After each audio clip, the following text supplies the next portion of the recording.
Three, two, one.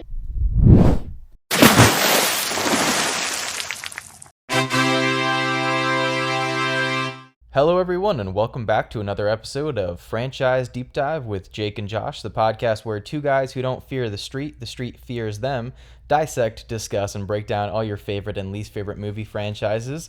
I'm Jake. And I'm Josh. How's everyone doing today? Me personally, as I said before we started recording, I'm in a little bit of a bad mood. If you guys don't know, I'm a little bit of a gamer. Been playing a lot of NCAA 25. And I did lose the game before we started recording, so that's unfortunate. How you doing, Josh? I guess better than you, because honestly, I played football with Jake, at least with video games, and yeah. I can't beat him. I don't know anyone that can. So the fact to hear him lose a game is, I'm definitely having a better day than him. It's okay, because I started out my day pretty good. I watched one of the movies that we're going to be talking about in today's episode. And you know what? Let's just get right into it, guys. We today are bringing you guys the Fear Street Trilogy. Dun, dun, dun. Because when this episode comes out, you guys will be in October. We're recording this a little bit early, so it is not October. It's actually pretty hot outside, I'll be honest. But yeah, so I had seen these movies before, and Josh, you had not, correct? Correct. Gotcha. And I never read the books either. I have also not read the books. Are you a big R.L. Stine fan? I was growing up, but I didn't read as much as I probably wanted to. I just watched a lot of Goosebumps. I loved that Goosebumps show, man. How do you feel about the movie? The one with Jack Black? Yeah. I like it. It's like a fun family Halloween movie. Like, it's good to put on with the kids. I think it's pretty cozy. I don't have kids, but yeah, it's cozy.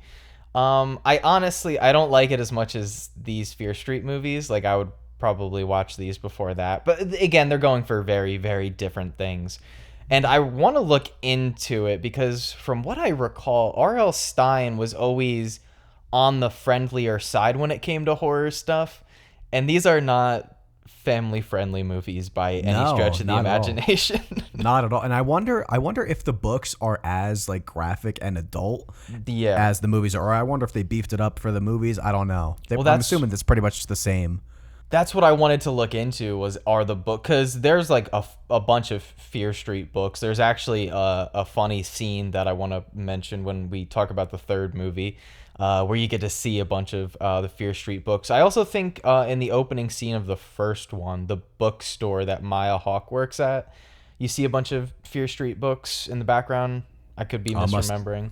It must have went over my head. I didn't notice. Yeah, maybe I read that trivia fact or something. But yeah, so these movies came out in 2021, and through doing some research, they were originally going to be released 1 month apart theatrically, but it was still during the pandemic because of the C word, COVID, and they decided to not do that. I guess, I don't know, I didn't really read why they went against it. I guess, because obviously movie theaters were shut down, so it wasn't really an option. So Netflix offered them to put the movies on Netflix, and they instead released 1 week apart. Now, do you remember hearing about these movies when they came out, or did it just completely No, miss you? I do remember them coming out. I don't know why I didn't. I think I wanted to check them out, then I just kind of forgot about them, to be honest. And I don't really remember hearing. I know they were very popular, but maybe I just didn't know anyone that was like into them or watched them, so I didn't really hear much about it after the fact. Gotcha. Well, then I did you a disservice, because I like these movies, and if you're cool with it, do you want to just get right into talking about the first one then? Let's get to it. Let's get talking about these. You said you like them. Do you remember you watched them like 4 separate times? Is that right? Okay, well, listen. I think I've seen the first one. This was my 4th time, because obviously these movies came out, like we said, in 2021, and I've had Letterboxd since like 2017, so Yeah, I guess this was during my era where I was really accurate with logging things, but I went to log it and realized this was the fourth time that I had logged Fear Street Part 1, 1994. But yeah, to answer that, I do like these movies. I think they're fun, and I think they're competent for the most part.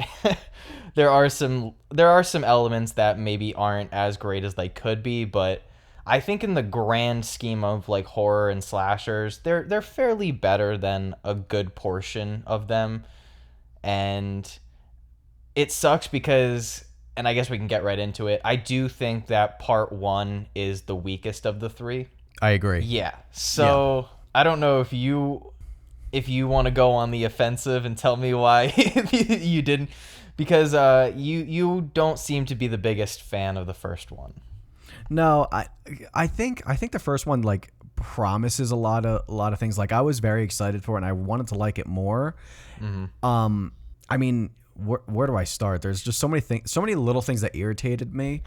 We can start with the opening. I mean, it's got like a good setting. You know, it has I like them all. Maya Hawke, which I like a lot, and they do this kind of parallel to Scream, where you think Maya's going to be the main character, obviously, and she, her friend Ryan comes in to pick her up. I guess he's her ride home, and for some reason she works in a bookstore, and she's the only store left in this mall. No one else is around. It's a bookstore is the last store to close up. I guess I don't know. I thought malls kind of closed at the same time. No, they gotta stay open late. So no.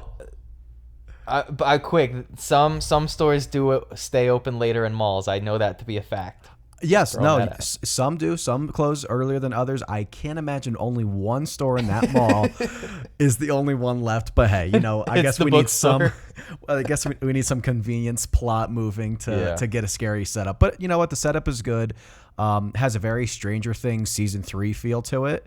Stranger Things overall, which we I don't know if we mentioned, but the I forget her name, the director of this. I don't know if it's Lee or Leia. I think it's Lee. Janiak? Janiak. Yeah, I don't. I don't know how to pronounce that properly. But sorry, guys, if we're butchering that. Married to the creator of Stranger Things, so it makes sense to have like a similar kind of aesthetic to the movie.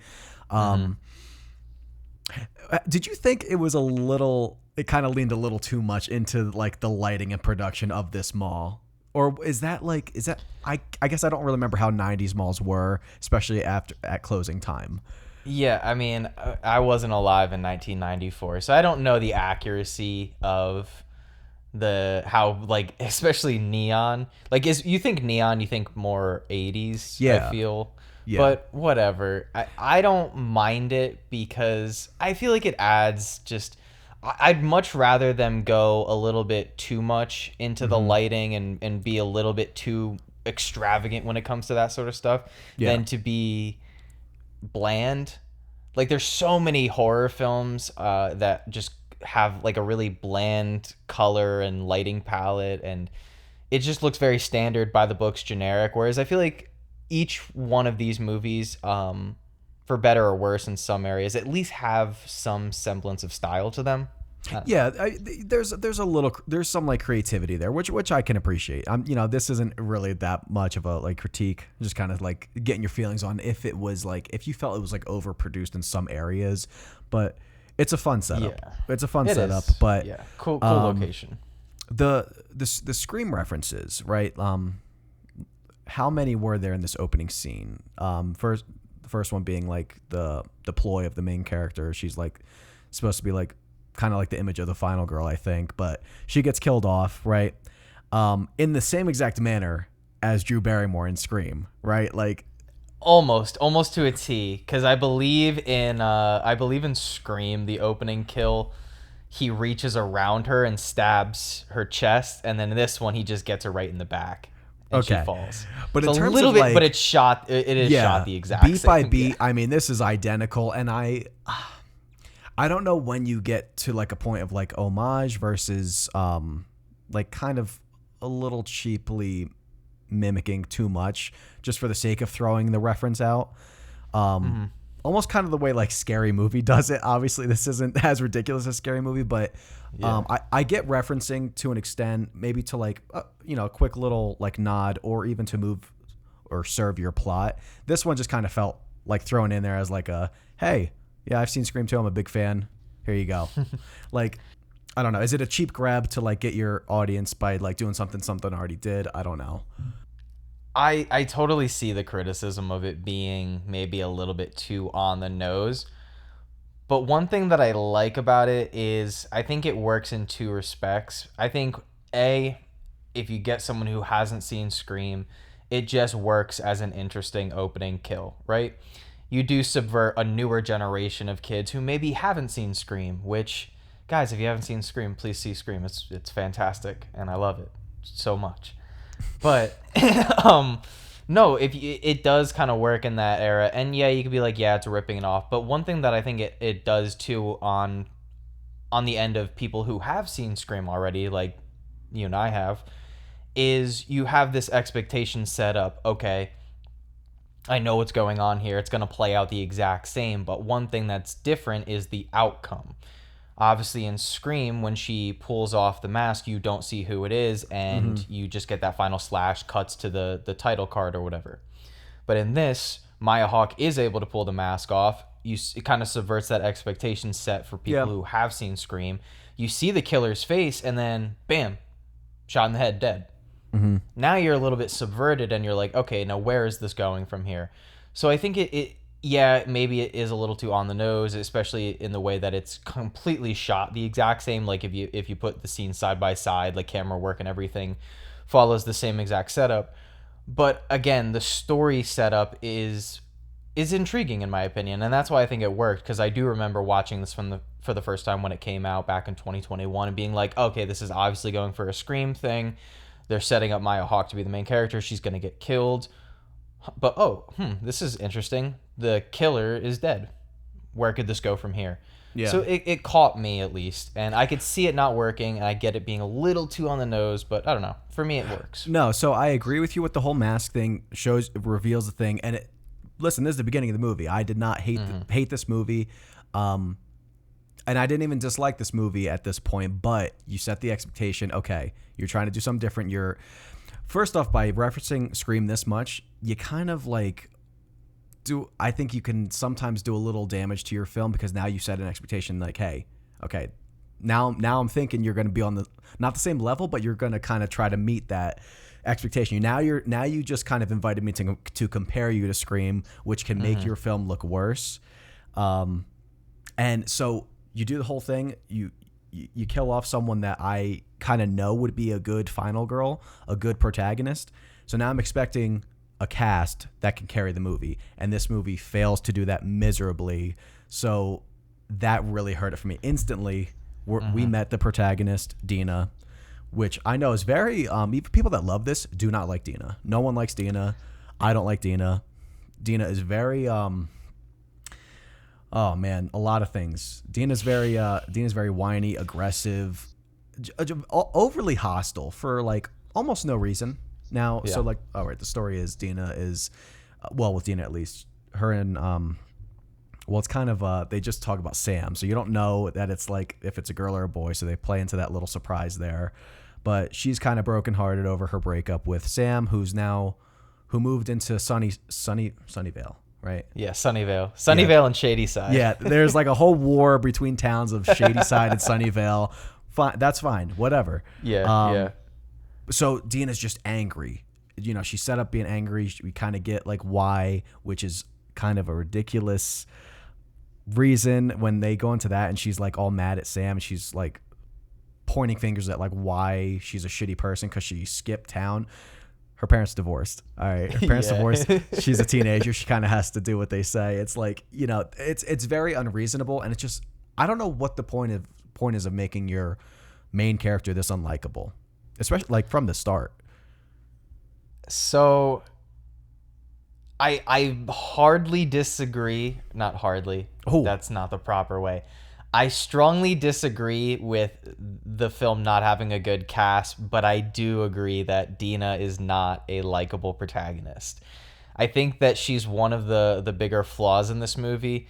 And again, this is the fourth time I've seen it, and I guess I wouldn't ever say I was a big fan of her as a character, but again, when you're watching a film with the intention of talking about it on a podcast and not just, I guess, in a casual viewing manner, you start to pick up on things. And this time watching, paying attention, taking notes, I'm like, it does kind of hit you like, man, she is really just not a likable person.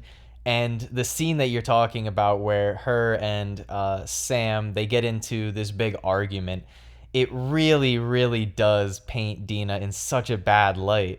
Especially when Sam, like you said, comes out and says it like, oh, my parents got a divorce. I had no choice in this. And Dina's like, oh, you couldn't wait to get out. Yeah. And then it's made even worse by the fact that later in the film, and we'll get into like, I guess, what sets up the course of events in this movie, but which also again paints Dina in a very bad light. what she inevitably causes. But yeah, I forget where exactly I was. Oh no, later in the film, Sam like apologizes. And it's like, no, Sam, no, Yeah. you don't have any reason to apologize. You were completely in the right. Dina was acting super unreasonable. Yes. Like- And it like it doesn't make me want this relationship to happen. It doesn't make me feel for this relationship, which is the main like kind of like emotional spotlight on the movie, is to, you know, Yeah. just drive that. You want these two girls to end up together, and I just don't. Like, A, because Yeah. like Dina doesn't deserve it, and B, like Sam she just deserves better. I mean, like, she's being manipulated into this like false narrative. I don't think it's the fault of the actors. I think really everybody does a pretty decent job in these movies, like in terms of like just, you know, delivering solid performances. There are a couple standouts, and you know, I'll get to them when we get there. But no, I don't blame the actors. I don't even think it's because the actresses portraying Dina and Sam don't have chemistry. I think when they do the romance scenes, it's not because the actors don't have any chemistry. It's just because the way that they're written, Dina specifically, you're not given a lot of reasons to like her. There's the whole point of that fight scene towards the end where Sam points out, you know what, Sam? I don't want to see you again because you're all doom and gloom. Like, all you say is how everything is fucked. And Dina's like, yeah, everything is fucked. And you just get the sense that Dina is just an all-around really negative person who you just don't want to associate with. And so you do feel bad for Sam. And I guess it sets up Sam to be a sympathetic character, but I don't even like Sam that much. Like, I don't even like Sam that much.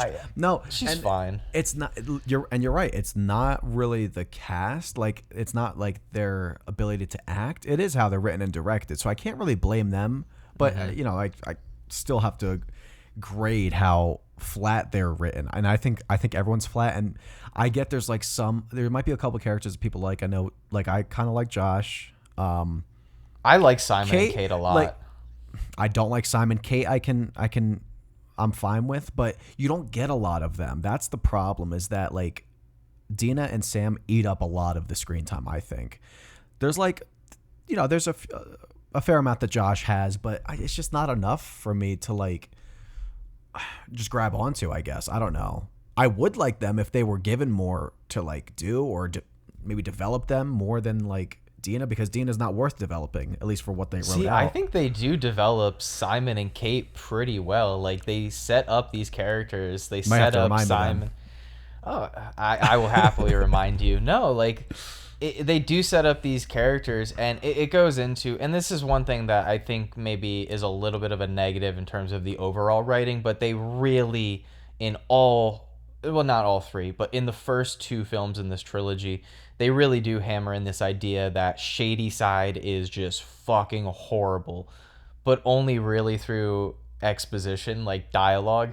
You never really see it that bad. Like, when you're shown the houses and you're shown like the streets and everything, it really doesn't. They build it up like it's Gotham. It's really not that bad, at least, other than like the history of like murders and shit. That's like the bad part. But like, on a pure eye candy level, it's not bad. It's not bad. Though compared to what is it, Sunnyvale? Yeah. Compared to Sunnyvale, it does look like shit. 'Cause A little Sunnyvale, too much. The houses are like Tiger Woods mansions. Everyone has a mansion like they're a celebrity. It's like Yeah. it's a little like I don't know, hammered in too much, I think.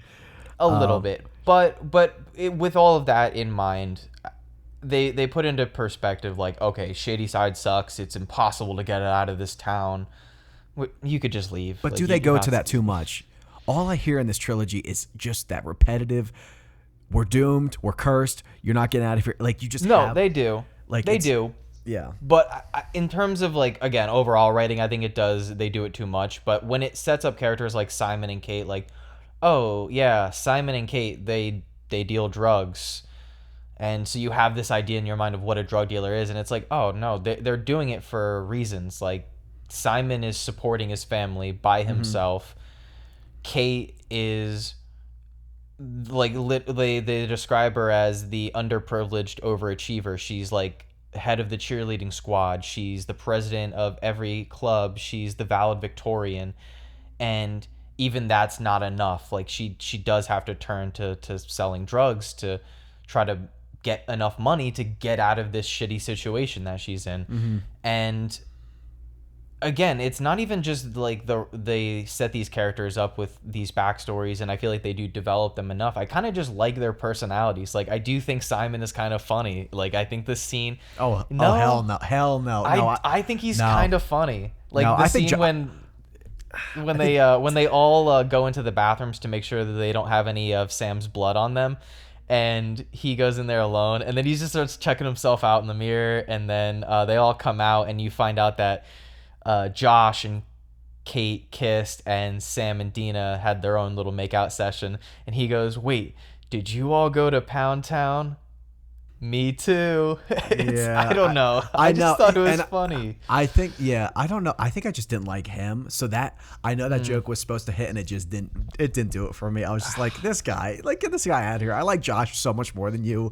Like Josh is great. I like Josh. Josh is funny. But I think Josh is giving, unfortunately, the worst performance of the bunch.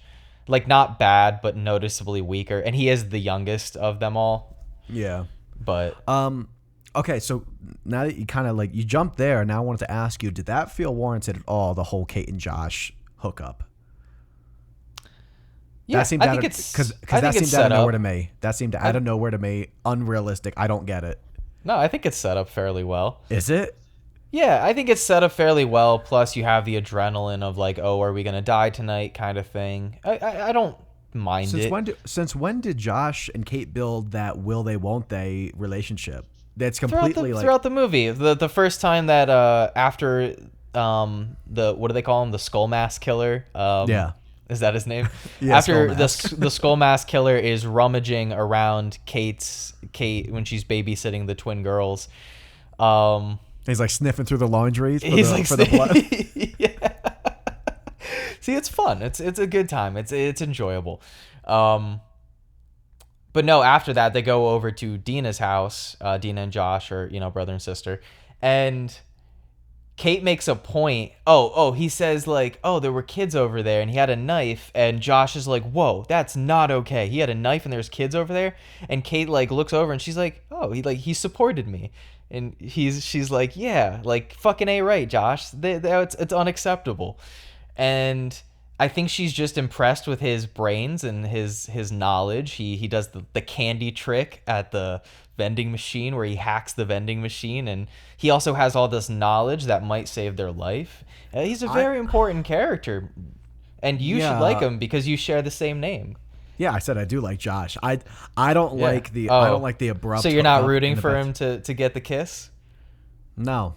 Oh, Josh. No, not. How could you, know, Josh, no, do hold Josh on. dirty? I am rooting for him. Of course I'm rooting for him. But do I think he deserved it? No. No, not at least not then. I'm There's not jealous. I don't think have there was a enough. huge crush on that girl. I think I think that girl's gorgeous.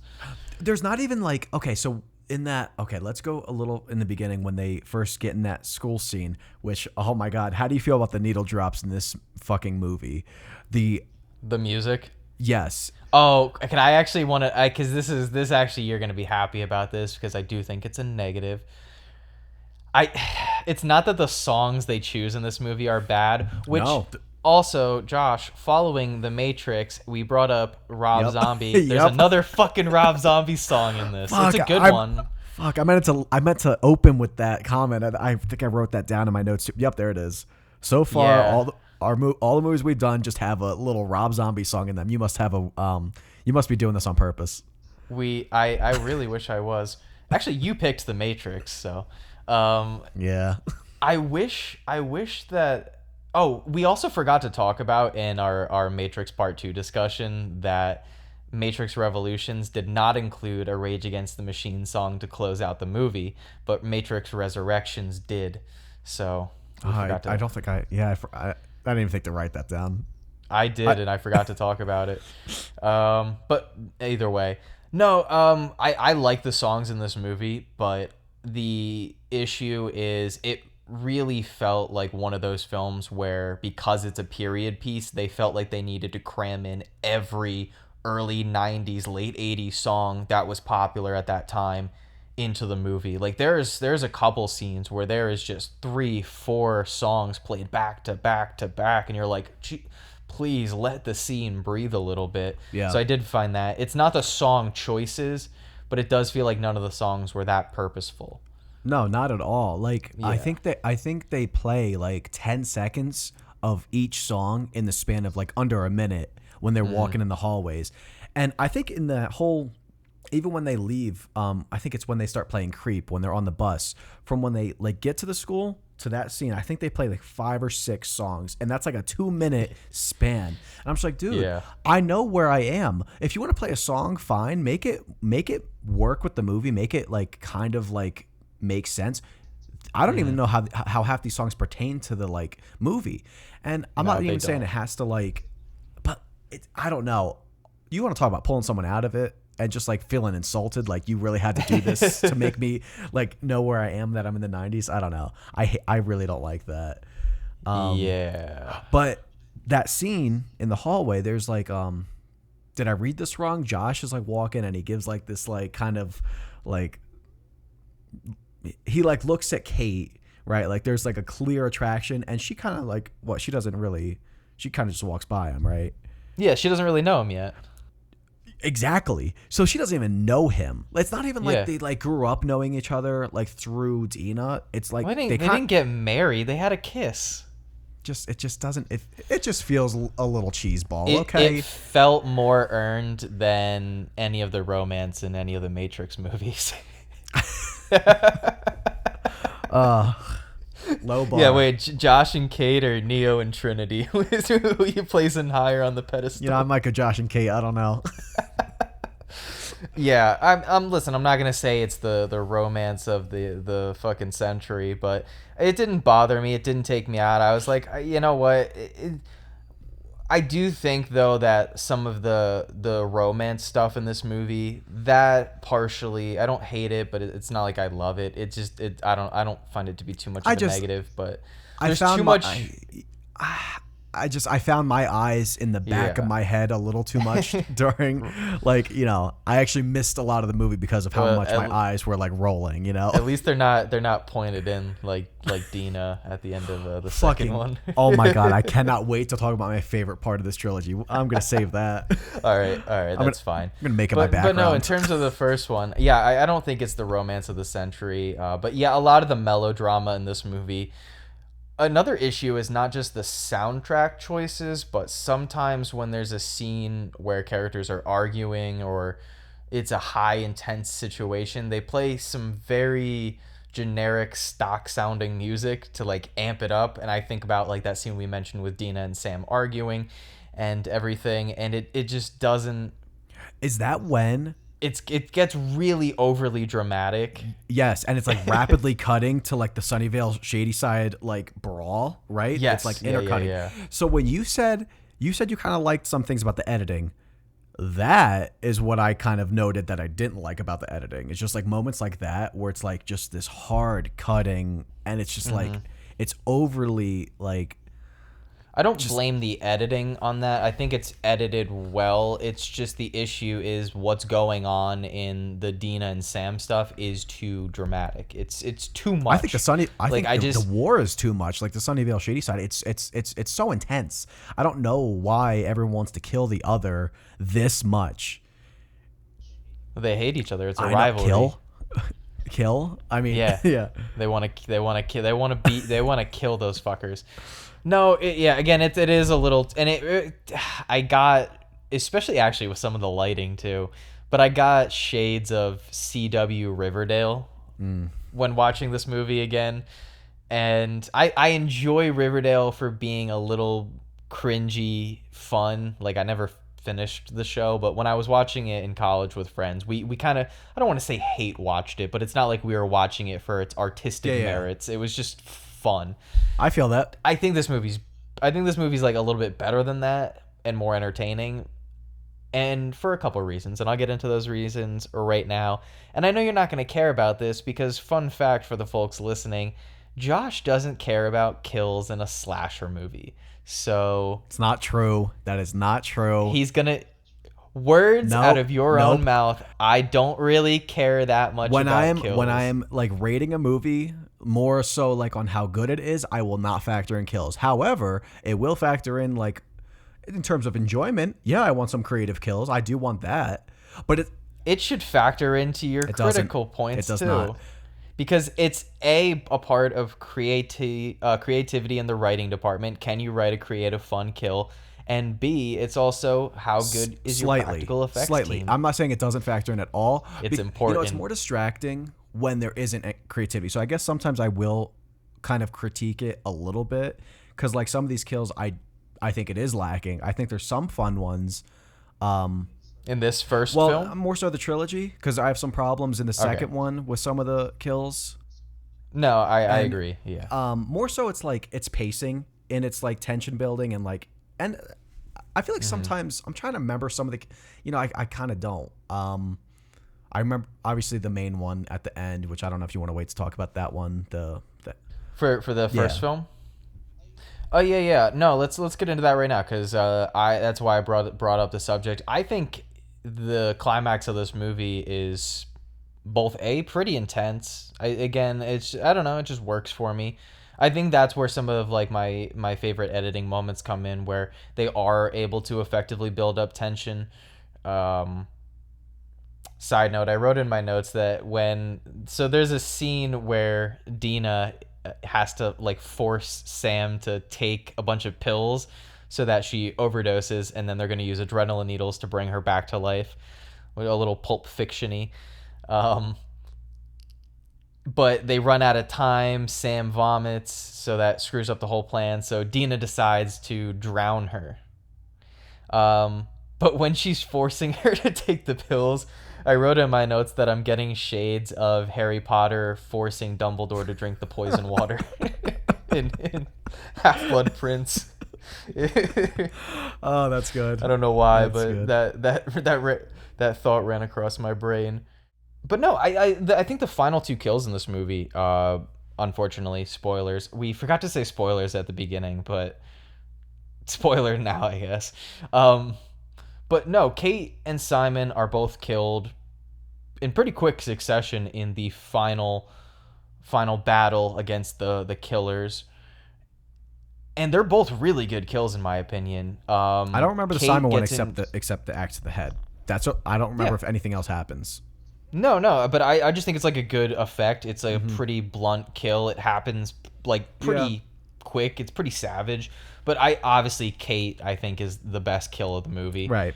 Kate gets into a tussle with the skull mask killer, and he shoves her head into cake, and then during the altercation, they bump into the cake slicer, which turns the cake slicer on, and gets her head pretty much ran through the cake slicer, and it shows it in all its glory, and it is spectacular. Yeah, I will say something I do like that this film does. We can go into other ones, but this film too. I like that it's kind of like it is predictable in a lot of ways, but sometimes it isn't. And I think with the whole everyone can die thing, they do well. they're not afraid to kill people off. Usually I'll say that. So I do like that. I like just kind of like keeping you on your toes in that way. So catch a little surprise there, just killing Simon, and I was really surprised with Kate. Did not think her head was going to actually make it through there. Right. So yeah, I mean they're good. They're good kills. Have you ever seen the movie Intruder? No. Old 80s slasher. Actually, I might have. Takes place in the grocery store. Yes, I did. Yes, I did. Ted Raimi's in it. Yeah, the Kate kill is an homage to Intruder when he puts his head through the meat slicer. Yep. I think I watched this last year actually. I did too for the first time when I that 1 month where I watched like 30 slashers in a month. See, that was a fun watch. I did enjoy that one. Yeah, it's a good one. So cool little homage there. Now, one thing that we didn't really talk about is the overall plot of the movie, and I wanna lay it out for the folks listening in case they haven't seen it or in case they just don't remember, and then I want to ask your opinion on it. So basically, the film, we talked about that fight earlier. Sunnyvale and Shadyside, they are about to play a football game together, but they're having a candlelight vigil for Heather, who is Maya Hawke's character, the opening kill of the movie. And shit goes south. Some Sunnyvale guy starts, I think it's actually Sam's boyfriend, Peter, starts talking shit about Shadyside, and they get into a huge altercation. Huge fight happens. Huge fight breaks out. And as the Shadyside bus is driving on the road, they realize somebody is following them, throwing beer bottles at them. Turns out to be Peter, a friend, and Sam in the car. Dina gets pissed off, decides, all right, I'm going to throw Gatorade at their car, onto their windshield, gets a nosebleed. The whole bucket flies out, hits the car goes off the road, crashes, and what happens is Sam gets out of the car, she's bleeding everywhere, real bad shape, and touches the ground and has these wacky visions. We find out that basically all of these killers from the past of Shadyside, we mentioned earlier that Shadyside, it's built up to be really bad, but other than like the stream of killers throughout the town's history, it doesn't look that bad. But their big thing is that they've had a bunch of people throughout the town's history go crazy and go on a bunch of killing sprees. All of these killers who are presumed dead are now coming back to life and are coming after Sam, because you find out that her blood got onto Sarah Fear, the town's sort of folklore legend witch. It touched the bone of her deceased body. And now all these killers are after Sam, and that's basically the plot of the movie. So with all that aside, I hope I did an okay job summarizing like what the whole thing's about. How did you feel about it? In this movie or the whole trilogy, because it's tough because we're nearing like 45ish minutes, so let's like, I just want to get your thoughts on the plot, like how the story plays out in this first film, and then we can bleed into the second movie. With this film, I think the plot feels very inconsistent. Okay. I don't know. They just don't give you a lot to work with, so a lot of things just don't seem to make sense. It kind of clears itself up as the movies progress. Sometimes I think it clears. Sometimes I think it makes it a little bit more convoluted, where it's kind of hard to follow what the rules are. And the blood being one of them, I kind of get a little confused on what your blood touches Sarah Fear, and then you're the target, because the reason Skull Mask is rummaging through the laundry is because, you know, when you watch it, you have no idea why the hell he's doing it. It's like, what the hell's this? Yeah. But then it's found out it's kind of like sniffing out the blood because there's blood on the shirt. It's kind of like, I don't know. I don't really know why, to be honest. Like, I don't know why getting blood on Sarah Fear is what makes them kill you. I don't know if they explain that a little bit more. Maybe that's why I think it's inconsistent, because I don't think it really like tells you. It doesn't really give you the reasonings why. It just kind of like throws it out there as like a motivator for like who the killer's after, which the killer doesn't even abide by, which I kind of want to maybe touch on in this film. there's moments where they walk by people because that's not the target. The target is Sam, so they're just after Sam. However, they will kill random people such as the nurse in the hospital, or I think Josh one time gets like chased after. So like it's not. I just think the plot points don't honor themselves and stay consistent. So, you know. No, you got a point there. They do set up rules in the film and then kind of break them. You are told a couple times that they're only after you. They're only going to kill you if you have Sam's blood on you, and they even use that towards the end of the film as a way to try to trick all of the killers after them into a specific area to trap them. But then there are scenes where they kill just random people, right? Like the two nurses. What about Simon at the hospital with Ruby Lane when she's like on top of him trying to stab him? Why is there? I think he still had the white shirt on at that time, didn't he? Sam's blood was on him then? Yeah, I'm trying to remember when that happened. Had the white. Okay. No, I think he still had the white shirt on him. But yeah, I mean, overall, like there are some plot inconsistencies, and that obviously isn't a nitpick. That is something that genuinely drags down the movie in terms of its overall quality. That if you do stop to think about it, it doesn't exactly make sense. But where I think this movie does make up for it in terms of the plot is I do think it's like a fun, creative idea. We've seen dozens upon dozens of slashers, which are just sort of run-of-the-mill. They're very generic in terms of plot, right? You introduce a bunch of characters that... And I get it, you weren't a fan of the characters in this film, but I think they at least tried to give them something, and maybe it wasn't enough for you, and I totally get that. But I think there's at least an attempt to try to make these characters... and at least they have personality.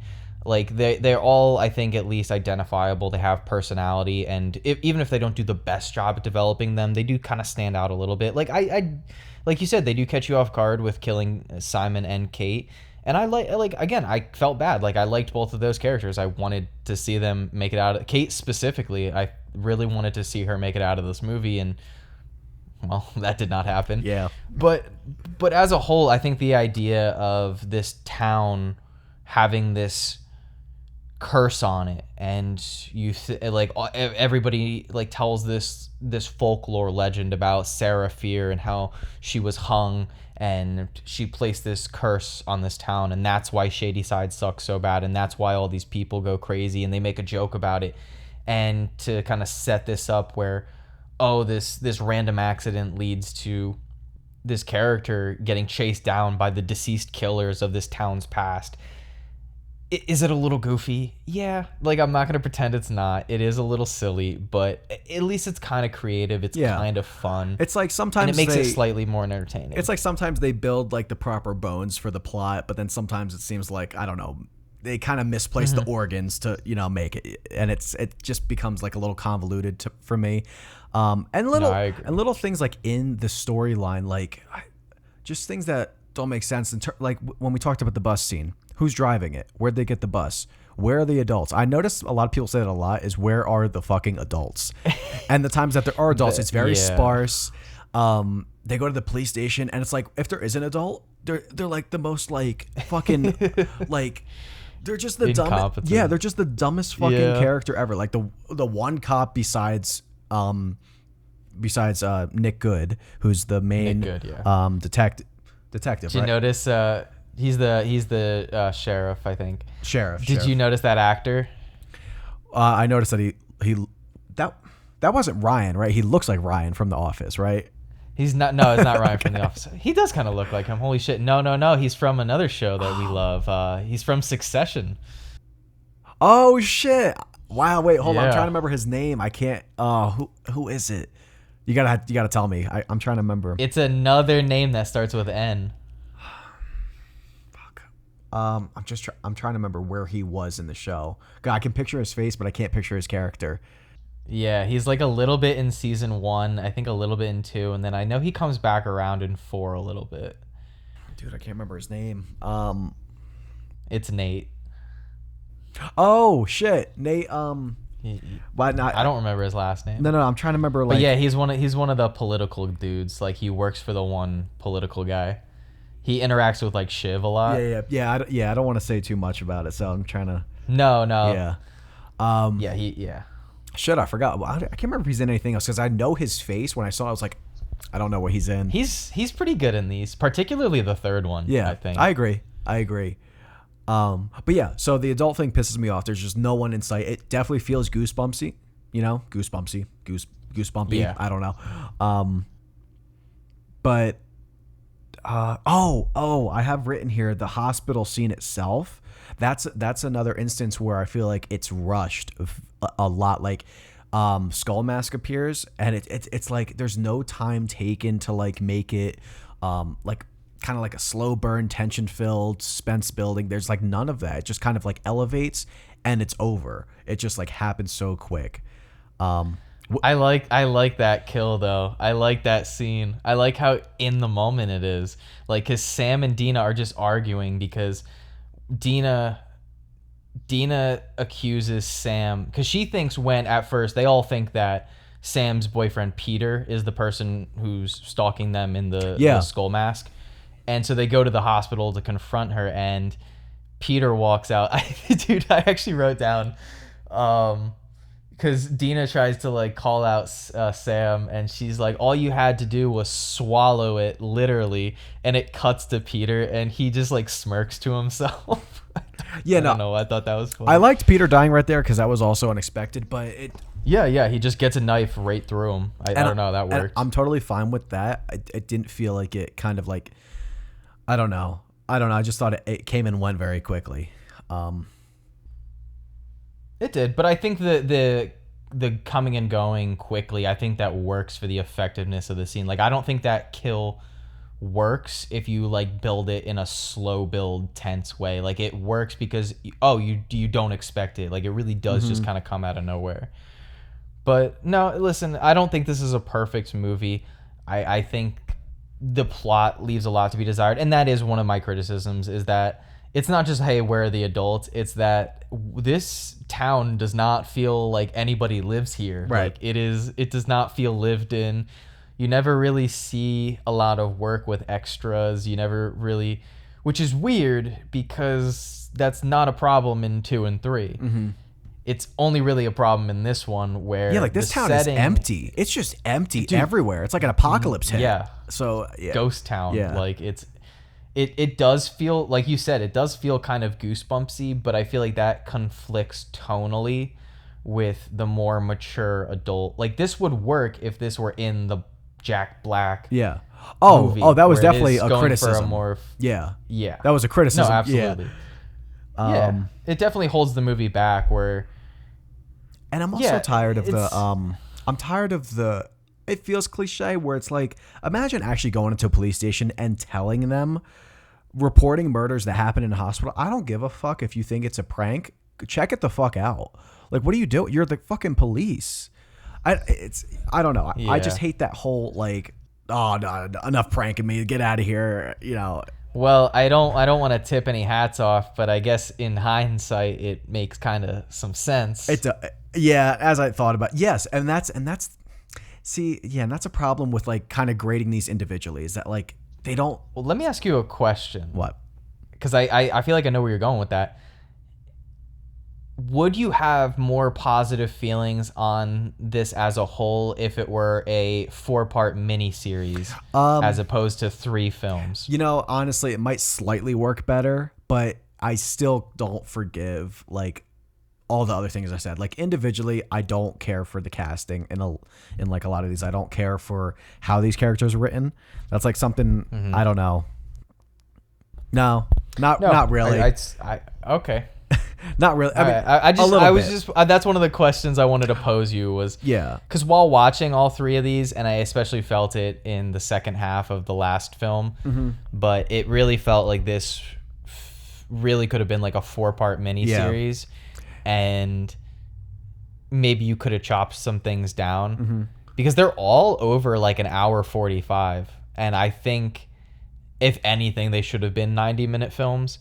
I don't think they really needed to eclipse that hour 45, but that aside, you know, do you have any more I can just complain about one thing. Since you like Simon, I can tell you something I hated. I kind of said how he was like, at first I said him and Josh were like the Randy kind of like split up from Scream, more so Josh. But I said Randy for him because they decided to just randomly give this guy the film referencing part. This guy references 3 films. Well, sorry, 2 films, but like twice for one movie in 30 seconds. I'm not kidding. He talks about Poltergeist. Fine, I get it. You want to go ahead. I don't care. Now you want to talk about Jaws. And now when you're setting up the trap, you want to quote Jaws when it doesn't make sense. This guy literally says, "Smile, you son of a bitch," when they're just like putting the cans on the ground or some shit. It doesn't make... just little things like that just made me not like Simon. It just took me out of it. I'm like, I don't know. I'm like, it's I just didn't. another I eye didn't roll. agree. I didn't agree with your assessment that because he's just making they're in a weird horror situation. So yeah, he makes a couple references to some movies, but I don't really think that because Randy's whole identity was movies. No, but Randy was also like kind of like, I don't know if he was like he wasn't really like horny, but he was kind of like. He was lonely in that, kind of regard. So there's like moments where Randy had no social skills. At least Simon knows how to like talk to people. I like his pep talk moment with Josh. I enjoyed that. I don't know. I just find him to be a fun, entertaining character that I do like. Like, I like them including scenes where, like, just little moments that add to his character, like him keeping the shirt on that Sam spit blood on. And she's like, "Are you still wearing that shirt?" And he's like, "Yeah, I worked a double. It's all I had." I don't know. I guess like, he's got a couple moments, maybe. It's mostly it's the writing for him. And it's like those like... I think he makes the most sense. I will say one of my least favorite moments writing wise in this movie is the real hard flip that Kate and Simon have about Sam after Sam's like, "All right, like, no, like I do need to kill myself because then all of this will stop." And so she goes out in the hall, and this is where Josh like realizes the moment. And this actually is perfect because this kind of bleeds right into the second film anyway. But they're trying to figure out, has anyone ever survived like one of these Shady Side killings? And turns out one, yes. C. Berman. And they're like trying to figure out like what happened, and they realize, oh, she died and they brought her back to life, and that's why she's still around. That's why she survived.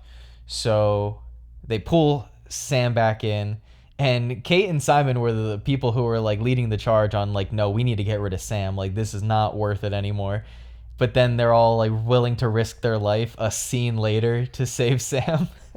Yeah. It happens very quickly in succession, and that's one of the moments where the writing, I was like, that does feel a little bit rushed. And it's not like this film is like short, snappy 90 minutes. I don't have a terrible problem with the pacing. I think at most the movie slows down the most when it is the melodramatic high school romance bullshit, which I just don't give a shit about. Which continues in the second one, and we can kind of go into the second. Like, there's parts the second one has too, where it doesn't... I find that it works a lot better in the second one. But yeah, do you have any more thoughts about the first movie? I think it's obvious that I'm a little bit more high on it than you are. But yeah, I mean, my overall thoughts on it, I think it's a very fun, likable slasher. I think it could be a little bit shorter. I do wish some of the melodramatic high school shit was trimmed down or just axed off completely because it doesn't land. And the biggest criticism is, Dina is just not a likable enough protagonist to follow around for this entire movie. Yeah. I'll leave with, for the first film, listen, these movies I would just recommend being in a setting where you may be with a couple people. It's like a Friday night slumber party setting, and you guys just have fun with a couple slasher flicks. This has a lot of fun moments. However, I have a lot of fun moments with a lot of really bad films, and I'm not saying this is really bad, but it's fun. But I can't forgive its flaws just for being fun. So I guess we'll find out at the end where I rank it. Yeah. All right. That's fair. Well, let's move on to Fear Street Part 2, 1978. So going off a little bit of the last film, it ends with Kate and Simon dying, And basically, the town is writing it off as another occurrence of shady ciders going crazy, and Kate and Simon are blamed for everything that happened. It's unfortunate, but everything seems okay otherwise. And then Sam stabs Dina and goes feral. She ties her up, and then they basically get in contact with this C. Berman, played by Gillian Jacobs. Forgot her name is pronounced Gillian Jacobs, from Community. Great show if you guys haven't checked it out. But anyway, this film starts with them bringing Sam to C. Berman's house, and what kicks off the plot is basically they ask her, how did you survive this? And she goes into basically the whole film flashes back to 1978 and tells the story of the 1978 Camp Nightwing massacre, which was shown and mentioned a few times in the first film, and now we get to see it play out. And also, one of the killers who comes after our group of friends in the first film is the killer that we get to meet in this movie. And I guess since, I've seen these movies and this is your first go around with them, initial first thoughts. I feel like you liked this one more than the first one. A little bit more, yeah. I did like this one. I appreciated the setting a little bit more. It's a fun, familiar setting that kind of has a little bit more commitment to it, I think. I was excited because I knew we were going to go into this killer. And in the first one, I thought Skull Mask was very lame. He's like kind of like a very weak like Ghostface. It's like we have Ghostface at home, and now we have type of now we have kind of like the Jason-esque character, which seems scarier to me. So I was intrigued to see like where that kind of went. Kind of like the burlap sack, little Friday the 13th part 2. But yeah, so I did enjoy this one a little more. I might have a couple unpopular opinions to start. We can go right into it with Ziggy. I don't know what the general consensus is with Ziggy. I don't know if people generally like her a lot or if they kind of don't. To me, this feels like the same place we've been in almost every single one of Sadie Sink's characters. And that's not really her fault. It's kind of like, I think she just needs to branch out, because I watch this, I feel like I'm watching her in Stranger Things, or I feel like I'm watching her in The Whale. If anybody has seen it, it's the same fucking character.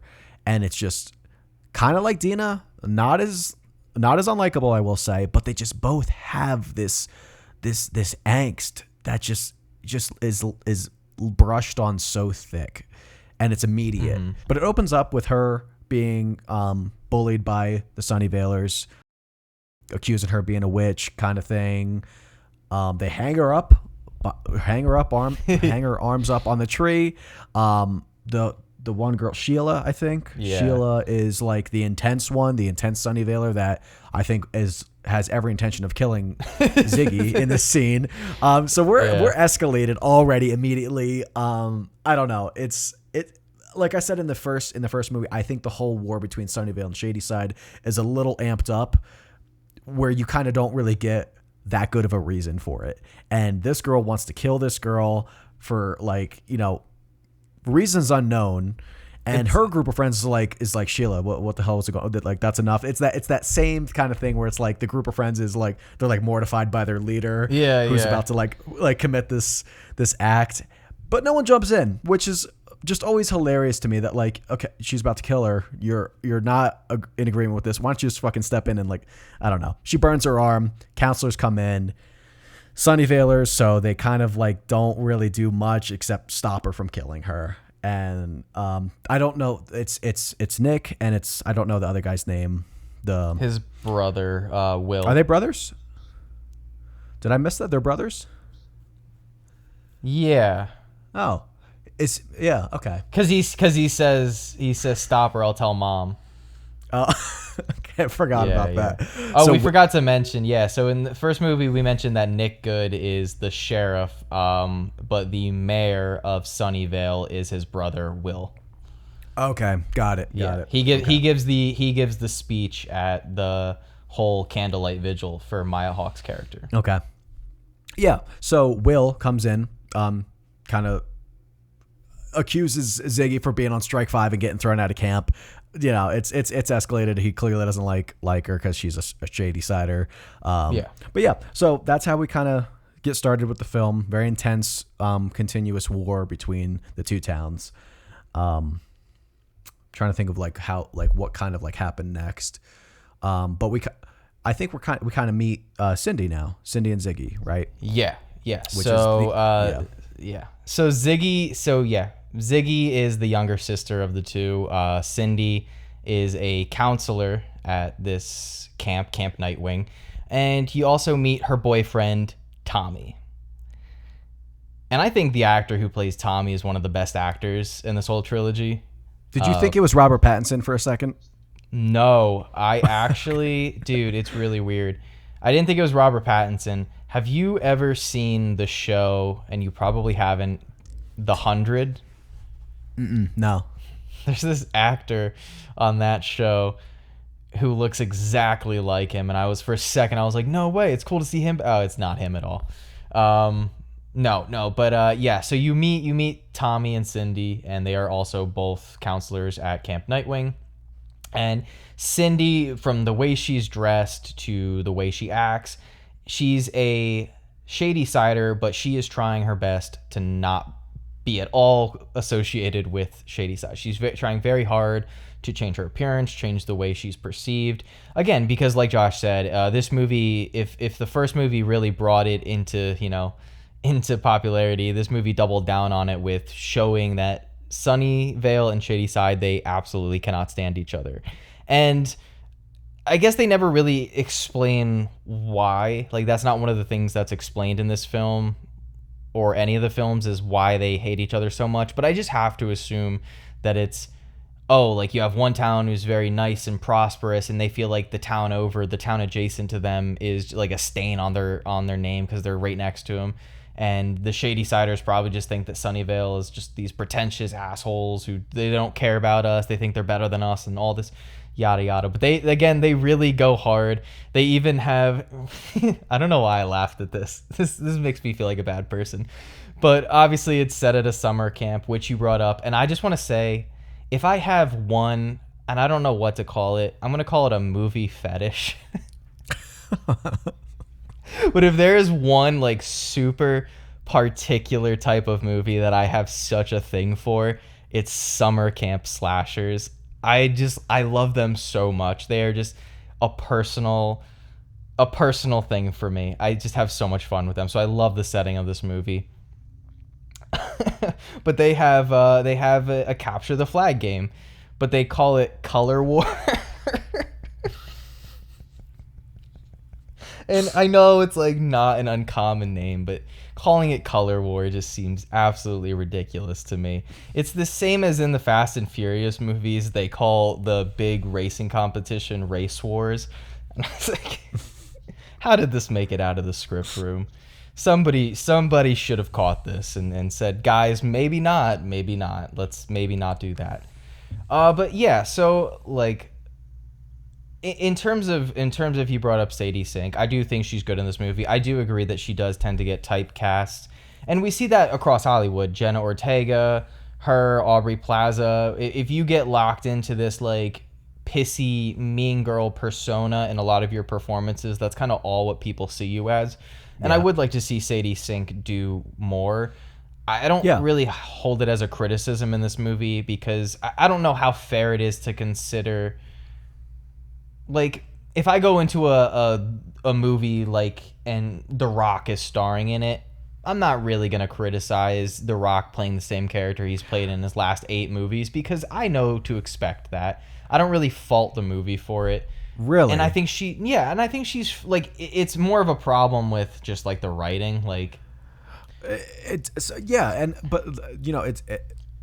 Regardless if you blame it on Sadie or you blame it on writing, it's part of the movie, and I don't really dislike Ziggy's character though. I do think she's a little bit more charming and likable than Dina is, and maybe that's, I don't know, maybe that's just because I like Sadie Sink as an actress, having seen her in Stranger Things. Maybe I don't know. It could be personal bias, but I just find her character works. I think she reads a little bit younger, and so I'm a little bit more forgiving of her angsty tendencies. Whereas like Dina, the actress, clearly looks like well into her 20s, so I don't really buy this angsty melodramatic teenager thing as much as I do with Sadie. Yeah, and I don't know. Yeah. I catch myself cringing. Just a lot of her lines, even her responses, her like. I know exactly what you're talking about. Yeah. You know, it's mainly that scene with her and her sister. Yeah. Where, like they're arguing and what does she say? I wish I wrote down more of the her, lines. Her older sister Cindy is like, "Why do you have to be so mean?" And what does Sadie say? She's like, "At least I know who I am." It's Yeah, and again, that kind of goes into what I was saying before about just constantly making you not forget the curse. And how many times does Ziggy say it in this? Like, we get it. Like, holy shit. It doesn't mean every other sentence that comes out of your mouth when you're talking to someone has to be, I'm fucked, we're all fucked, I'm from this town that just won't let me, like, progress in life, so I am a monster, I own this so much. Like, I don't know, it just gets overdone, it gets tiresome. I'm just annoyed with it at this point.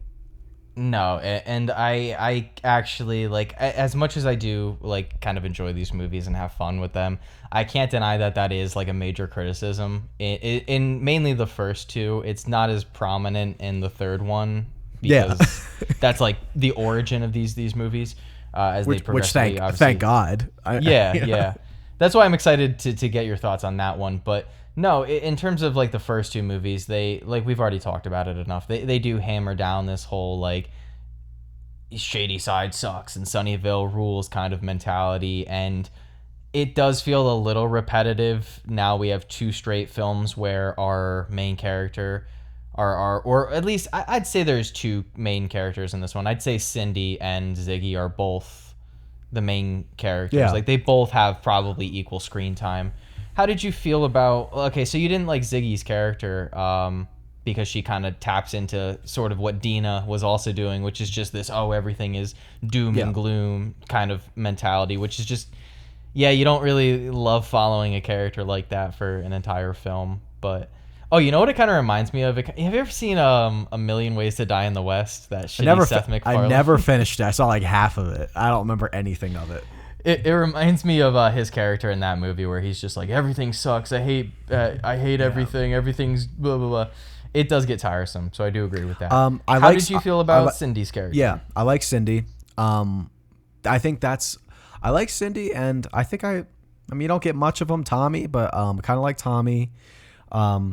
They're just, I mean, I don't know. They just seem like they have a little bit more, I don't know about depth, but even maybe just because she's more likable than like the I don't know, the main characters. But no, I like Cindy, and I think that's also why I don't like Ziggy as much, as because like,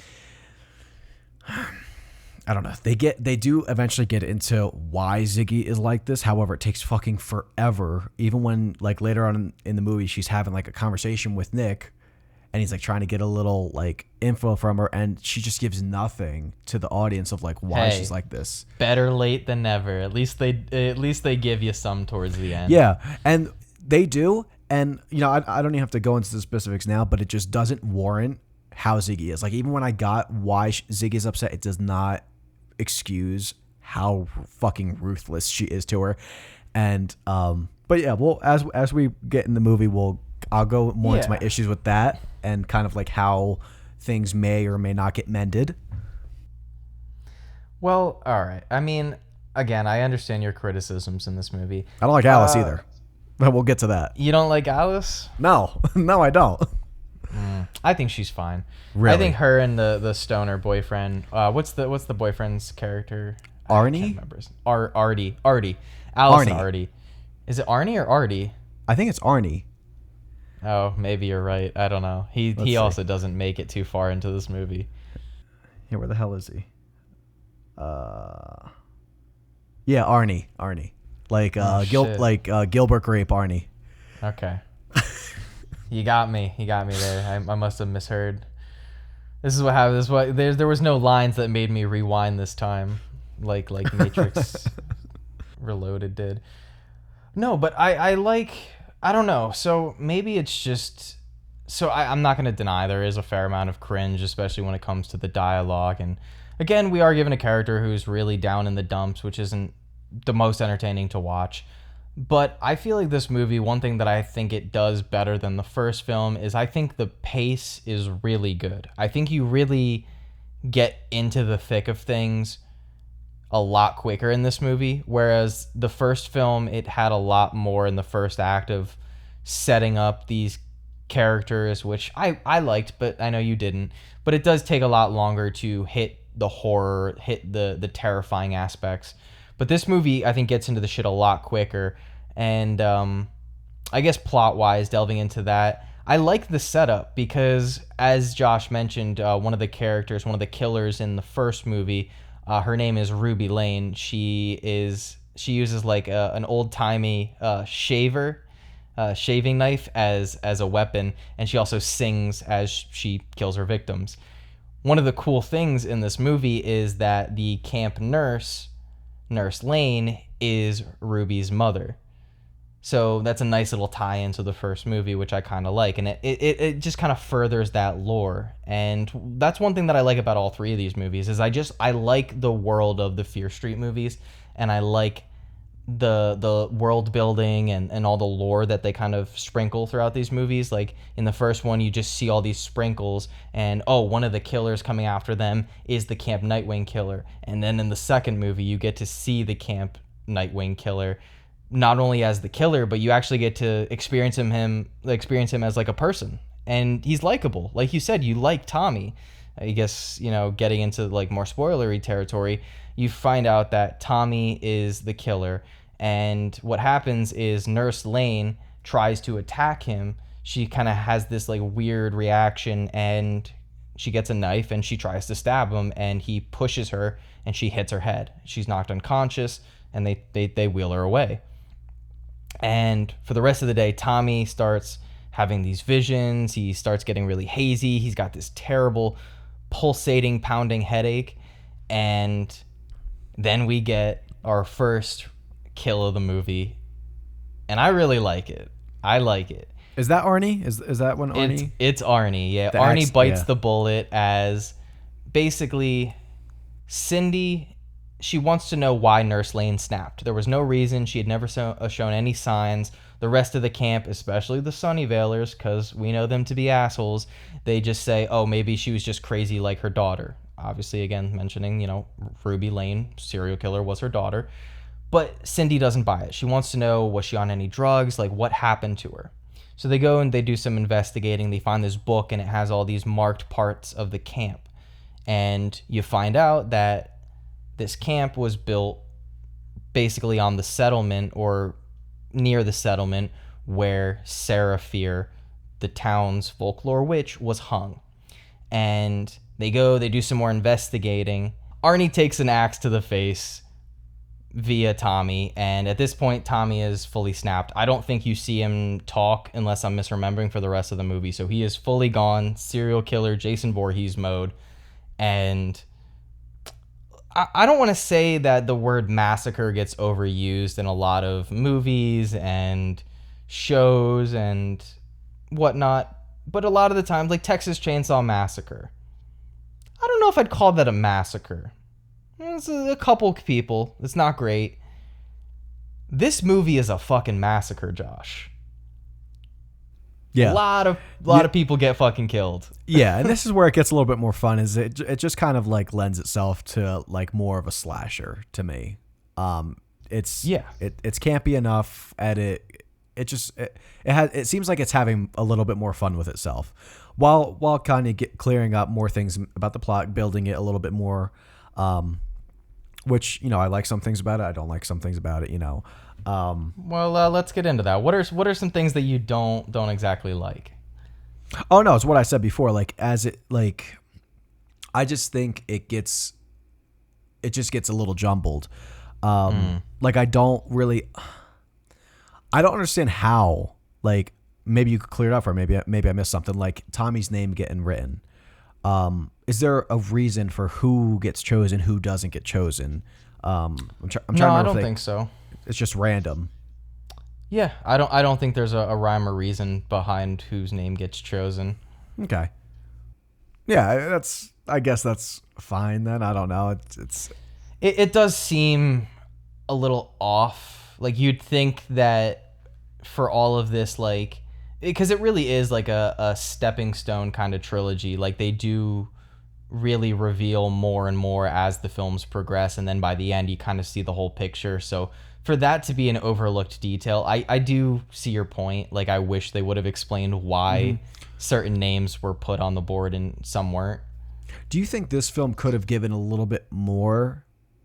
Because I feel like when we get to the third one, that's where like everything feels more like, it feels like we're given just a shit ton more, where it's No, I think this movie does just enough because I just like the fact that you hear so much and you see like this undead version, but in the first film you hear about the Camp Nightwing killer, and now getting to like see that story play out, I think it's pretty cool.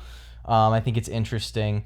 I don't mind the characters. I actually think I like the characters in the first one a little bit more. I like Simon and Kate quite a bit, but I do think that Ziggy is a better protagonist. Ziggy and Cindy, I think, work as better protagonists than Dina did. yeah. But no, I think this movie does just enough plot wise and lore wise, in the grand scheme of the three films, that leaves enough. It doesn't do the leave no stone unturned. It definitely leaves some mystery for that third film, but I think this movie does bleed so nicely into that third movie. And again, I think all these movies work in really good tandem to each other, and that's why I brought up that question earlier, like whether if this was actually just spread out into 4 like hour-long episodes of a miniseries, would you prefer it? And maybe the criticisms wouldn't be the same, but it seems like you're still in the same vein, that it's not really the story itself, but it's more so just the execution of it that you have a problem with. I do agree with your statement that the second film does have more fun with its premise. It does lean more just into that slasher. But I am a little intrigued because it seemed like the whole homage to Scream bothered you in the first one. But does the homage to Friday the 13th Part 2 bother you in this one as much? Or do you feel like because they like went all out and leaned more into it that you were more okay with it? Yeah, because I guess because Scream is so great that the first one can't even like lift a finger to it. This one's kind of like in a realm of like a lot of campy like camp slasher movies. They're usually not that great. They're just a lot of fun. So this one feels more like it's in a world of like that's kind of like relative to its quality maybe. So I think that's why I think it leans into it more. It like commits itself more, where it doesn't feel like it's just like randomly ripping it off, where like in the first one it just felt like it didn't feel purposeful. This one, it's kind of like it's written out there for you. It's in a camp setting, what you're going to get. So I don't mind, paying some tribute to certain things, and I don't see it. Even the burlap sap over his head. Yeah, listen. Yeah, no, I think I liked it more because I liked that more because I didn't really like Tommy as a killer without that. He seemed very plain to me. Didn't really seem like he had much. He has a terrible haircut. I actually wrote that down. Yeah. I wrote he has the worst haircut since Josh Hartnett in The Faculty. Yeah, Josh Hartnett's the worst though. The worst of all of them is Scream 3 with Gale Weathers. Yeah, not even I love close. those movies. Out of anything in those movies, that's my least favorite thing, is her hair in that movie. If I had to choose. I cannot believe they allowed that to happen. But that's another time. Yeah, Tommy, I don't know. It's also another homage to Friday the 13th. His name being Tommy. Obviously, I feel like that's an homage to Tommy Jarvis. And also, I believe one of the locations that they used for the camp setting was where they shot some scenes for Friday the 13th, Part 6, Jason Lives. Really? Yeah, I was doing a little... These movies were not the easiest to find information about. There's like way less trivia facts than the Matrix movies, which granted, you know, we're talking about movies that came out 3 years ago as opposed to movies that came out 20 years ago. But yeah, I didn't even have like a hard time finding like the budget for these movies. I don't know if what I was looking up was the budget for all three because they were shot back to back to back, which fun fact actually about, since we're talking about the second one, even though it is the second one, I read that it was the last one to be shot of the three. They shot 1, 2, or 1, 3, and then 2 in that order. That's interesting. Yeah. Wonder why. I guess it's maybe because you're working with more of a well, half of part 3 runtime wise just goes back to the 90s. So right. So you have a lot of the same characters that fill up the movie. You have that setting, so I guess that's why. Yeah. But no, in terms of this one, did you also realize that one of the counselors was the guy from Halloween 2018? Yes. And he almost plays the exact same character. Yeah. The vampire kid. The one that's just, yeah. That's what I meant to ask you. He's way funnier. He does have one of the funnier lines in this movie, though. And it's once they realize that one of the I think it's once they realize one of the kids is dead. They get all of the kids that they can find and they get them to the mess hall. And and he's like, they're like, dude, it's honestly astonishing numbers because they count all the kids they have and they're like 23 and they're like, that's still 30 missing. And you're like, holy fuck, 30 missing is an insane. They're like, they literally have lost more people than like they can find. But no, he's like, Ziggy wants to go look for her sister and Nick, because they like build up a little bit of a relationship between Nick Good and Ziggy in this film. And Nick is like, no, I can't let you get hurt. And he like touches Ziggy's face in like a romantic way. And the kid from Halloween 2018, he's like, what? He like has this weird look and he's like, I'm going to take him with me. And he's like, you realize that's a counselor, right? Or a camper, right? Yeah. He's like, you realize that's a camper, right? And it honestly, for a second, did make me question like what the age difference is. Like, was their relationship okay? How old is Sadie Sink's character in this movie? And how old is Nick? She said she's like kind of like a senior and he's a freshman. Like in terms of she's a senior camper and he's a freshman counselor. So I don't know what that age is. That like 17, 18? That's what I'm gonna take away. Like 17, 18. It sounds like 1 year apart. Yeah. Yeah. I mean, the actors looked pretty similar in age, which. He wasn't that much taller than Sadie Sink, but the actor who plays Nick Good, the dude from Succession in like the 90s in like present day, is so much taller than Gillian Jacobs' character. So he must have had a crazy growth spurt. That was crazy. But I know you said that you had a problem with some of the editing in this movie, in particular some of the kills.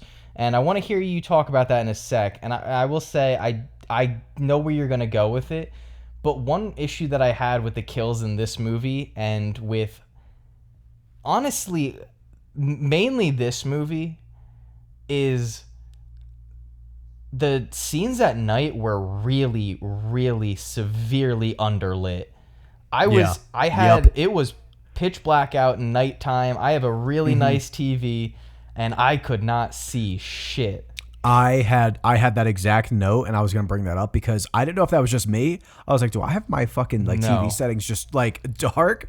Like I did watch this during the day. Huge mistake. Like I could see it during the day, and once it got night, I was like, okay, I gotta fucking draw these shades. I gotta like black this room out as much as I can. Room was dark, and it was still fucking hard to see. I was like, holy shit, man! Like. It was astonishing. I don't remember. Again, I've seen these movies before. I do not remember the lighting being such an issue. But I couldn't see shit for a while. No, and it's they like you can tell there was just no lighting source. Like when you see the characters at night, you often in a lot of films when you see nighttime scenes, you can kind of see like a little bit of that glare in their eye. Yeah. You don't see that in this film because they just flat out were not lit, and so Yeah, much of this like- film takes place at night. Fucking give a little, like, I don't know, have it be a fucking full moon. Give some moonlight, brighten up the scene. Yeah. I don't know. And like, there's nothing. It's mostly prominent in this film because there's a lot of night scenes where there's no natural lighting source per se.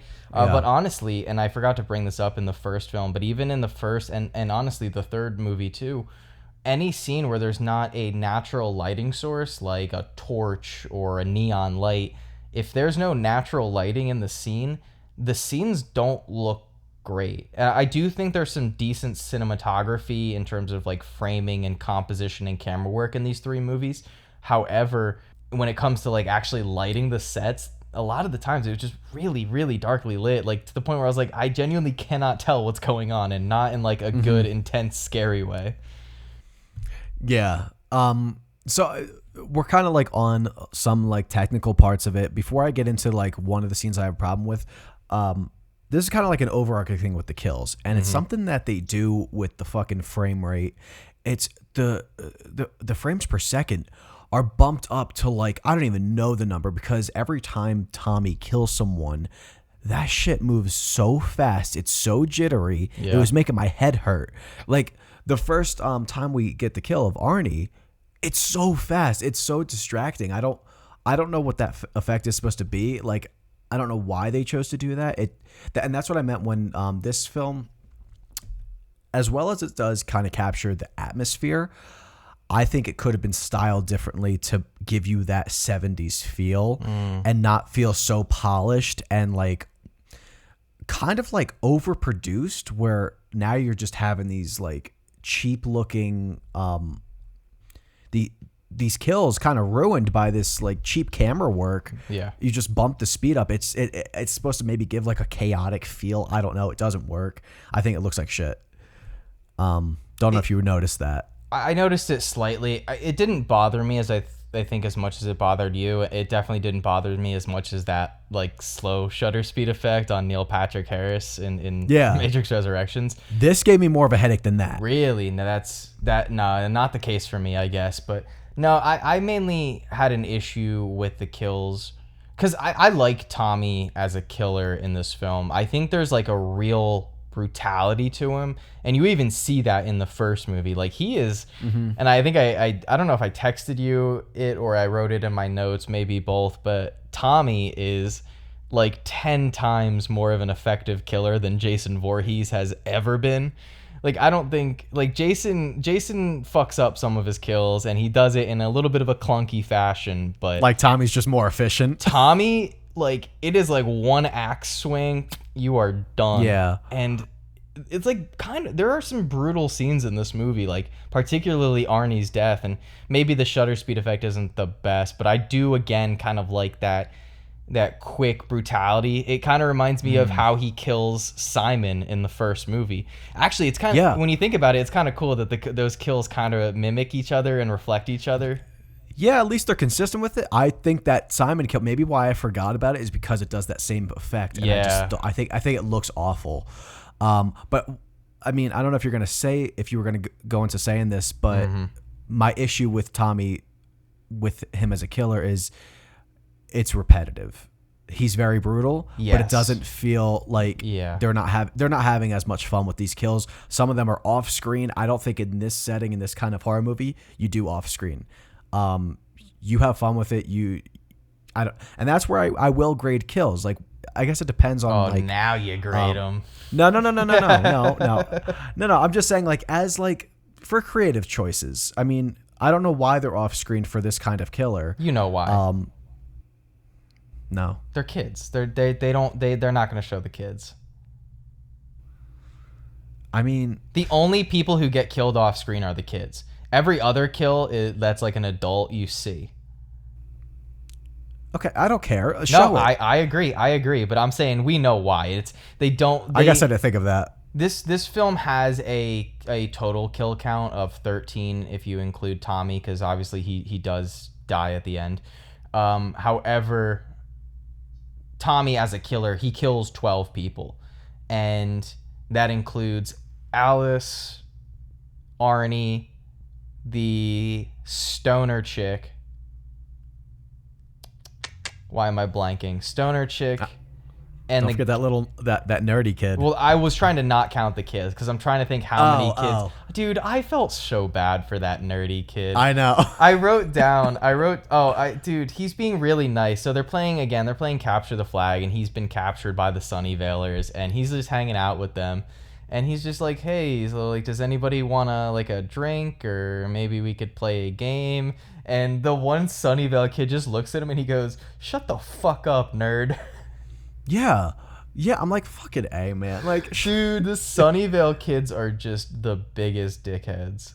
Like, holy shit. Even in the first movie, the whole fight at the football field starts because at this vigil for a girl who was brutally murdered, one of the Sunnyvale guys, again, Peter, Sam's like boyfriend, he says, oh, I know what we should do. We should just blow up their whole fucking town. Like, It's so dialed up. It's ridiculous, man. They really I played high school football. I guess our rivalry just was not as important to us as this one was to them. Dude, I had a whole town rivalry with Easton versus Phillipsburg. Right. Like that's been over 100 years. And even they don't take it that seriously. Yeah. I mean, there was some pranks at the high school. I remember there was a dead animal one time. I don't know where that came from. I can't remember the story on that, but that was kind of rough. I think it was like a dead cat that Phillipsburg kind of like put on my school. Don't know where they got the dead cat. But anyway, no one was threatening to kill shit. And that was like, I get this was like Sunnyvale and Shadyside is 300 years. This, whatever. No, it just doesn't make sense to me. They really they despise each other. There's like multiple times in this movie where like a 12-year-old kid is like, I'll fucking kill you. And he's usually talking to a Shady-sider. Can we talk about also, we didn't bring up that their school mascot is a witch. They're the Shadyside Witches. Oh, I did not even remember that. Yeah, it's the Sunnyvale Devils and the Shadyside Witches.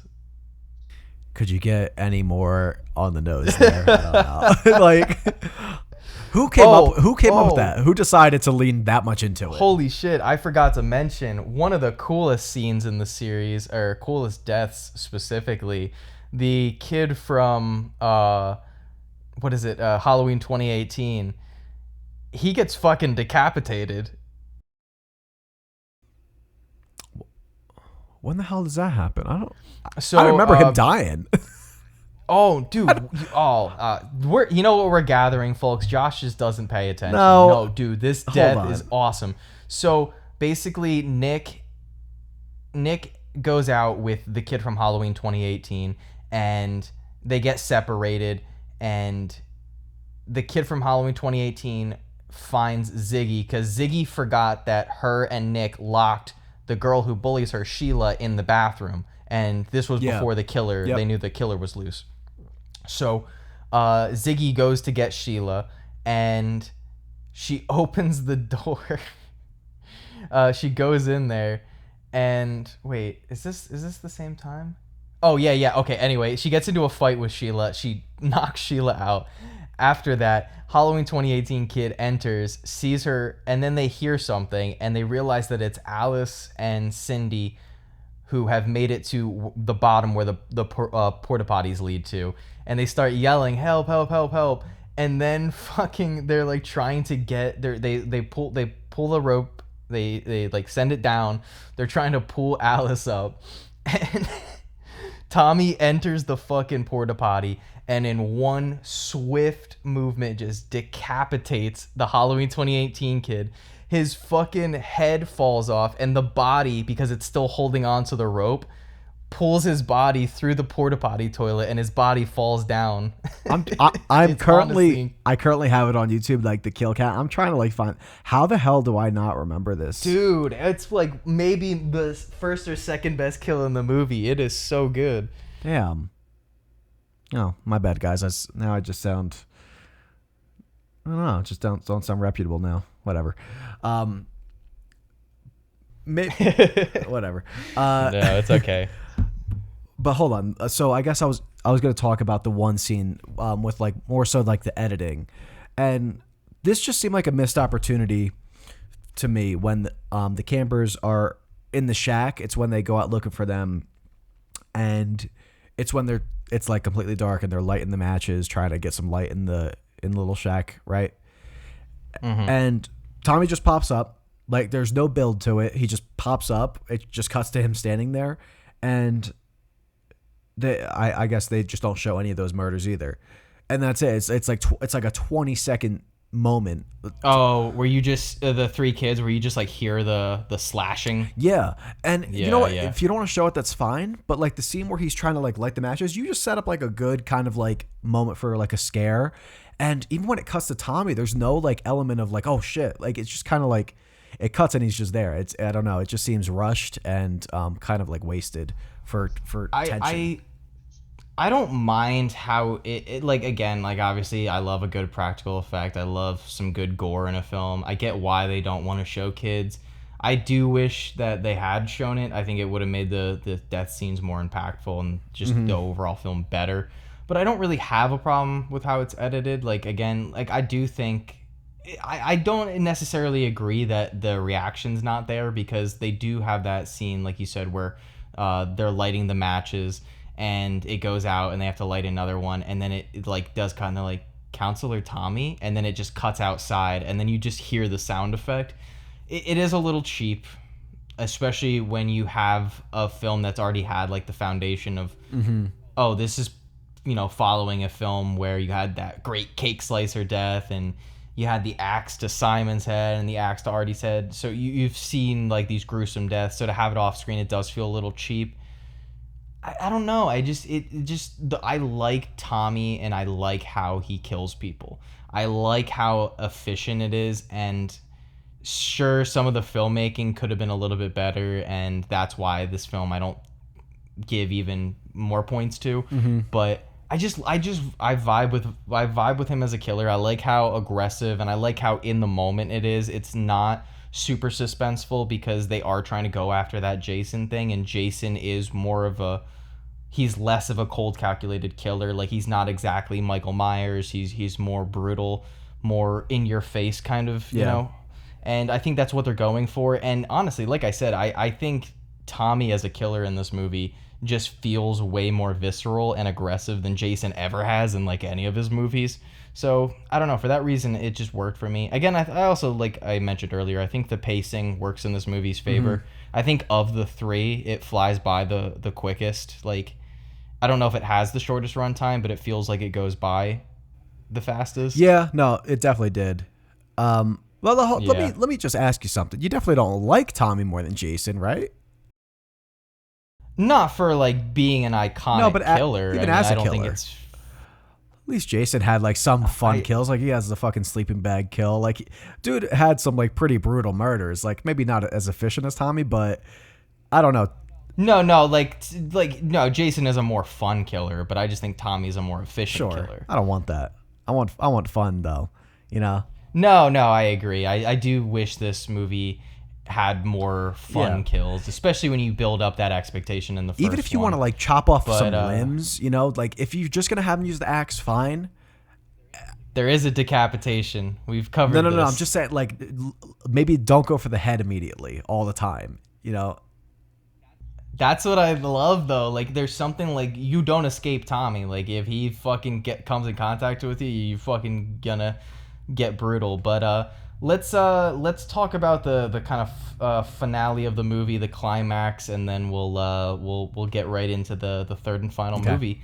But yeah, how do you feel about the climax of this movie? I rather enjoy it, because while a lot of the film, like you said, a lot of the kills are off screen, the final few minutes of this film rather brutal in my opinion. And you know, I think it was just me. I completely forgot that we knew one of them survived.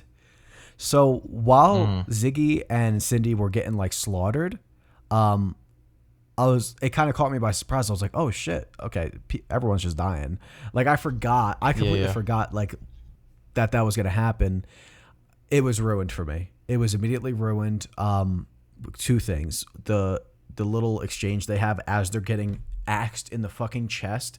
They somehow have the ability to speak to each other, and give like the corny ass, the cheesy. I thought I wrote it down. Oh, nothing will ever pull us apart. And then Ziggy says, "Never again." Like, I mean, mid fucking impales like in the chest. I'm like, you're a stronger person than I. I don't think I could, get that out. But Cindy's taking fucking the axe to the chest, and just hammered. Ziggy's taking like 8 knife stabs to the side. Fucking, it felt like more. But again, when I say ruined, I mean when she's brought back by fucking CPR. I don't know, man. Like, I don't know. It yanked me out of it. I forgot. Like I said, I forgot she was gonna survive. So when that happened, I was even more like, you couldn't just let her fucking die. Okay, fine. Just don't waste her off like that. I mean, fucking 10 to 15 stabs. No one's coming back from that, especially by CPR. If anything, that would fucking wouldn't that like make more blood come out of these wounds? I mean, she would lose all this blood even more. It doesn't seem like CPR is the answer for that. But I was waiting for a fucking kiss to bring her back. That's how fucking like. No, this isn't Matrix. I know. No. Yeah. I see. I don't know enough about CPR to know if it could bring you back or not from multiple stab wounds. Forget multiple. Maybe fucking like could. a dozen. Yeah, but I've seen. You know what? If I have to criticize this movie for that, then I have to criticize every Scream movie. And I don't feel justified doing that, so doesn't bother me. No, I guess I don't know. So here's the weird thing. So the whole movie, I guess you were supposed to think that the older sister was the version that we see in. Yeah. But I remember from the very first time watching this thinking that Ziggy was her. I don't know. I didn't realize it was supposed to be like a plot twist, like, oh, like the younger sister survived. That's who Gillian Jacobs is. Yeah. Gillian Jacobs is. And I was like, okay, that's fine. I mean, it's cool. I guess if it's a cool plot twist for some people, like that's even especially when you have it be them. Sadie Sink, you kind of like automatically assume she ain't going anywhere, you know? Well, I mean, it doesn't matter who the younger version of the cast is, because the older, she's already been recast for the older. No, I get. So that doesn't matter. I guess, but like it's. But either way, I don't know. I like the finale. I like that we get to, because I don't think. Do we get to see the little kid with the baseball bat in the first one? Just a quick flashbacks, I think. But he's not one of the killers who comes after Dina and them, right? No. So I like that. I like that you get to see some different killers. I forget if it's this one or the second one, or the first one or the second one where you get I think it's the second one where you get the guy with like the big gas mask. Yeah. I think it's. I don't remember seeing him. Like when I saw him in the third, I was like, oh, I don't remember seeing him in like the flashes. So that was like a little bit of a surprise. Mm-hmm. No, it was cool. I enjoyed seeing like different killers from the town of Shady Sides past. And when it flashed overall, I just thought it worked. When it flashed the priest, I was kind of intrigued to see that shit. All those eyes cut out when it showed that. Because it shows you that in the first one, I think, right? Or the second. I can't remember. Well, in the first one, Josh, our expert on all the killers of Shady Sides past, he has a drawing of what the preacher would look like, and it is very enticing. And I remember the first time watching the first Fear Street movie and being like really enticed, like, oh, that's cool. And even Simon is like, Jesus Christ, like, look at this guy. Like, so there's a lot of build up. But yeah, no, that's perfect. That kind of bleeds right into the third and final film. But yeah, basically the second film ends with Ziggy, who is presumed dead, but then brought back to life by Nick. But unfortunately, when she tries to tell him that it was the witch, it was Sarah Fear who did this, he doesn't believe her. And when he is questioned by one of the police officers, he says, just another Shady Sider gone crazy. And yeah, that basically leads into our third film. As at the end, we do sort of flash back to 1990. What is it? 1994. Yeah. Is that, yeah, 1994. So we do flash back to 1994 at the end of the second film, and they basically realize, oh, like we can.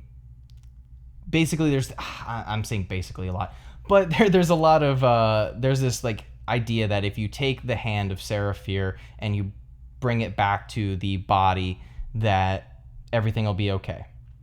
And so they know where the hand is now. They know where the body is, because in the first film they discovered the body, and then in the second film, through the story told by the adult Ziggy, we know where the hand is now. So they combine the two, and this is where we get Josh's favorite scene in the entire trilogy.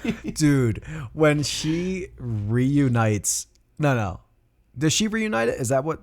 Or does she just, like, touch it? She reunites it, right? She put the second she puts the hand on the other bones. Yes. She just gets these flashes, and it makes her eyes just cross. And I just wasn't expecting it. Like, I have a screenshot of it. I just like was cracking up. I sent it to Jake. I was like, holy hell, this. When he showed me, I laughed my ass off too. I was just, I'm looking at it right now. That is fucking hilarious. If she's doing the like I told Josh, the Ben Affleck Daredevil face, like the blind face. Oh, it's but yeah. All right, so kind of beginning thoughts on this one. I love the setup. I love I just love the time period that we're throwing in. It gives a nice different vibe to it. Commits itself nicely. I just have a big question that I just don't like it. I don't like it. I don't understand it. She is Sarah Fier. We're shown that it's not, like, to everyone else it's Sarah's face, but to us it's Dina. Can you tell me why? Mm-hmm. I guess because she reunited it, so she's experiencing Sarah, like she's experiencing this, like she's in her consciousness. Yeah. Fine, I can accept that. Why the fuck is everyone else there? Okay, yeah. So what Josh is referring to is, so I said at the beginning that these films all tie in together pretty tightly, and this movie definitely goes for it with that, because as Josh said, not only, so basically what I was saying is at the end of the movie when she does the stupid cross-eyed face, her mind is sent back to live out the final days of Sarah Fier. So this film, Fear Street Part 3, flashes back to 1666, and like Josh said, everybody else refers to her as Sarah Fier, but we as the audience see the actress who played Dina. But not just that, but all of the other characters are the actors from the first two films. Tommy plays a character named Mad Thomas. Josh plays Sarah Fier's little brother. Henry, so on and so on. You have Cindy and Kate, and even Ziggy shows up, but even Peter, the boyfriend from the first one, is in this movie. Who was he? He's the one who tries to grope. Is that him? Not Sam. Yeah, that. I had to look it up because I was like, wait, this guy looks familiar, and then I was like, oh, it's the guy from the first movie. He looks so much better in the third one. Yeah. Also, as mentioned, the actor from Succession who plays Nick Good also plays Solomon Good. And honestly, I don't think there's a reason. I don't think there's like an in-world reason. I just, maybe there's some defense that like, oh, because Dina is living out this memory, she's seeing all these people. But that doesn't make sense because she doesn't know what Tommy looks like. None of it makes sense. Now, do you think? But would you have cast everyone different? Would you have just done Dina? Would you have not done Dina? Would you have just? I don't know. I think you should have just got a new cast, and make the parallels to yourself. Like it kind of just matters with Dina and Sam. You could put that together if they're having that relationship in that flashback. You don't need Josh playing the brother. You don't need Ziggy and Cindy being these like very loose sisters, none of them matter that their face is attached to them. So you can kind of like do it yourself. You could just get new talent. Maybe I don't know. Maybe it was cheaper for them to just have everyone the same. It was. In universe, there's no reason. There's not really a story or a plot reason why we're seeing all of these, former characters again, but in different roles. I think really it's just because they shot these 3 movies sequentially, like back to back to back, and it was just easiest for them to take the casts from the first and second film and utilize them again in the third one. Yeah. And sometimes it really works. Like, I think the actor who plays Mad Thomas in 3 and obviously Tommy in part 2, he's really good in this movie. Like, I think out of anybody, he sells it the best as like being like an old timey person. So I don't know. This was very fun to me. Fun for me to connect, because remember when I said I saw him in the second one, I immediately thought it was like I didn't think it was Robert Pattinson because I know he's not in these movies, but I thought he looked like him. And when I saw this, I was like, okay, are they playing into this devil all the time character? And then when I was reading a review, someone made that connection. I was like, oh, cool. It's not just me that thought of that. Okay. You felt vindicated. Yeah, I was like, he's really like, and that was fine. He was good in it. Like, I did like him in that. Yeah. No, he was good. And I honestly, like, I thought for the most part they were all fine. I will say a couple times some of the accents slipped, Oh yeah. And you could definitely hear it. Like, they didn't have enough time to work with like a dialect coach to properly do this accent, like especially this old English like accent. Dina, I mean, she was in and out of it. No, there was times where I was like, yeah, that accent is solid, and then other times where I'm like, no, it's not there. But I don't know why put it in there. Like, it doesn't really do it. I get like, I actually don't know why. You could have just had them do like an just a normal accent and change up their verbiage and stuff like that. No, I think you need the accent. I just think that like you need to give the actors more time to prepare to do that accent, because like if you are gonna go with like the 1600s, it does, like, you think like when you're comparing a movie like this to something like The Witch, which like is set during that same kind of time period, but one movie is clearly nailing down like the tone and atmosphere and style of that time as opposed to the other. Like, there's never one time in The Witch where I like question the authenticity of it. What were their accents in The Witch? Do you remember? Just like Old English. Well, because these people were doing Irish, so that's why I don't know why they chose Irish. I don't think they were doing Irish. I think they were trying to do like an older English accent. I don't think watch it again. They were. Well, I don't think that was the intention. Oh, then it's even worse, because they were doing like a stereotypical like Irish accent sometimes. I don't think so, Josh. They 100% were. They 100% were. I saw. Did we watch different movies? No, dude. Like a lot of people say the same thing. They're like, why are some of these people sounding like a fucking leprechaun? Probably because they don't know how to do an English accent. Oh yeah, so I guess the accent's even worse because it sounded like they were like just doing like a butchered Irish act. Okay, yeah, they were it's not great, and that it sucks because I do think like the costume design and like the set location and everything it works. Like they did do a decent job with that, but then some of the accents just kind of don't work.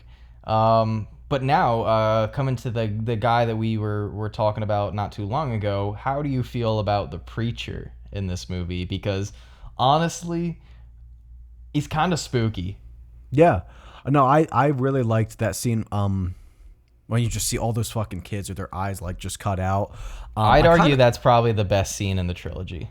I kind of wish we got a little bit more of them. I don't know how you would do it, because this sequence obviously is a little quicker, which going back to what you said of do I wish it was a miniseries? Yes, because I think you could have done this whole thing. You could have fleshed it out a little bit more.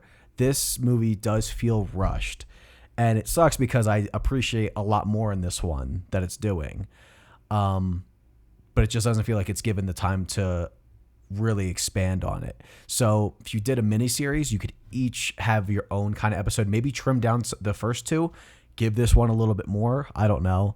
But yeah, so I kind of wish I got more of that guy, because that was like the best one of like the three main killers we got, and you get the least of them. So Yeah. But yes, great scene there. Very very creepy. But then Solomon kind of Solomon stabs him with that like stabs the old fuck timey out of him. pitchfork thing. Yeah, no, and I can actually like that. Well, and that's why I like also propose that question to you, is because I felt that, because when going into this movie, I had completely forgot that I thought like the last 15 minutes cut back to the 1994 stuff, but the whole 1666 storyline with Sarah Fear is really only the first hour. It's only like an hour 5, and then it cuts back to Dina and Josh and grown-up Ziggy, and then they enlist the help of the custodian at the mall who they helped break out of prison. I got up to get a drink, so I paused it and I saw the timestamp, and at this point, a lot has happened. I'm like, okay, I'm kind of like at the end of Sarah Fear's journey here, and there's like a whole nother hour left of this movie. I'm like, either this is gonna now drag on, and they just rushed that first hour, or I don't know. Just I was kind of like uncertain where this was going, because I was like a whole hour to do what?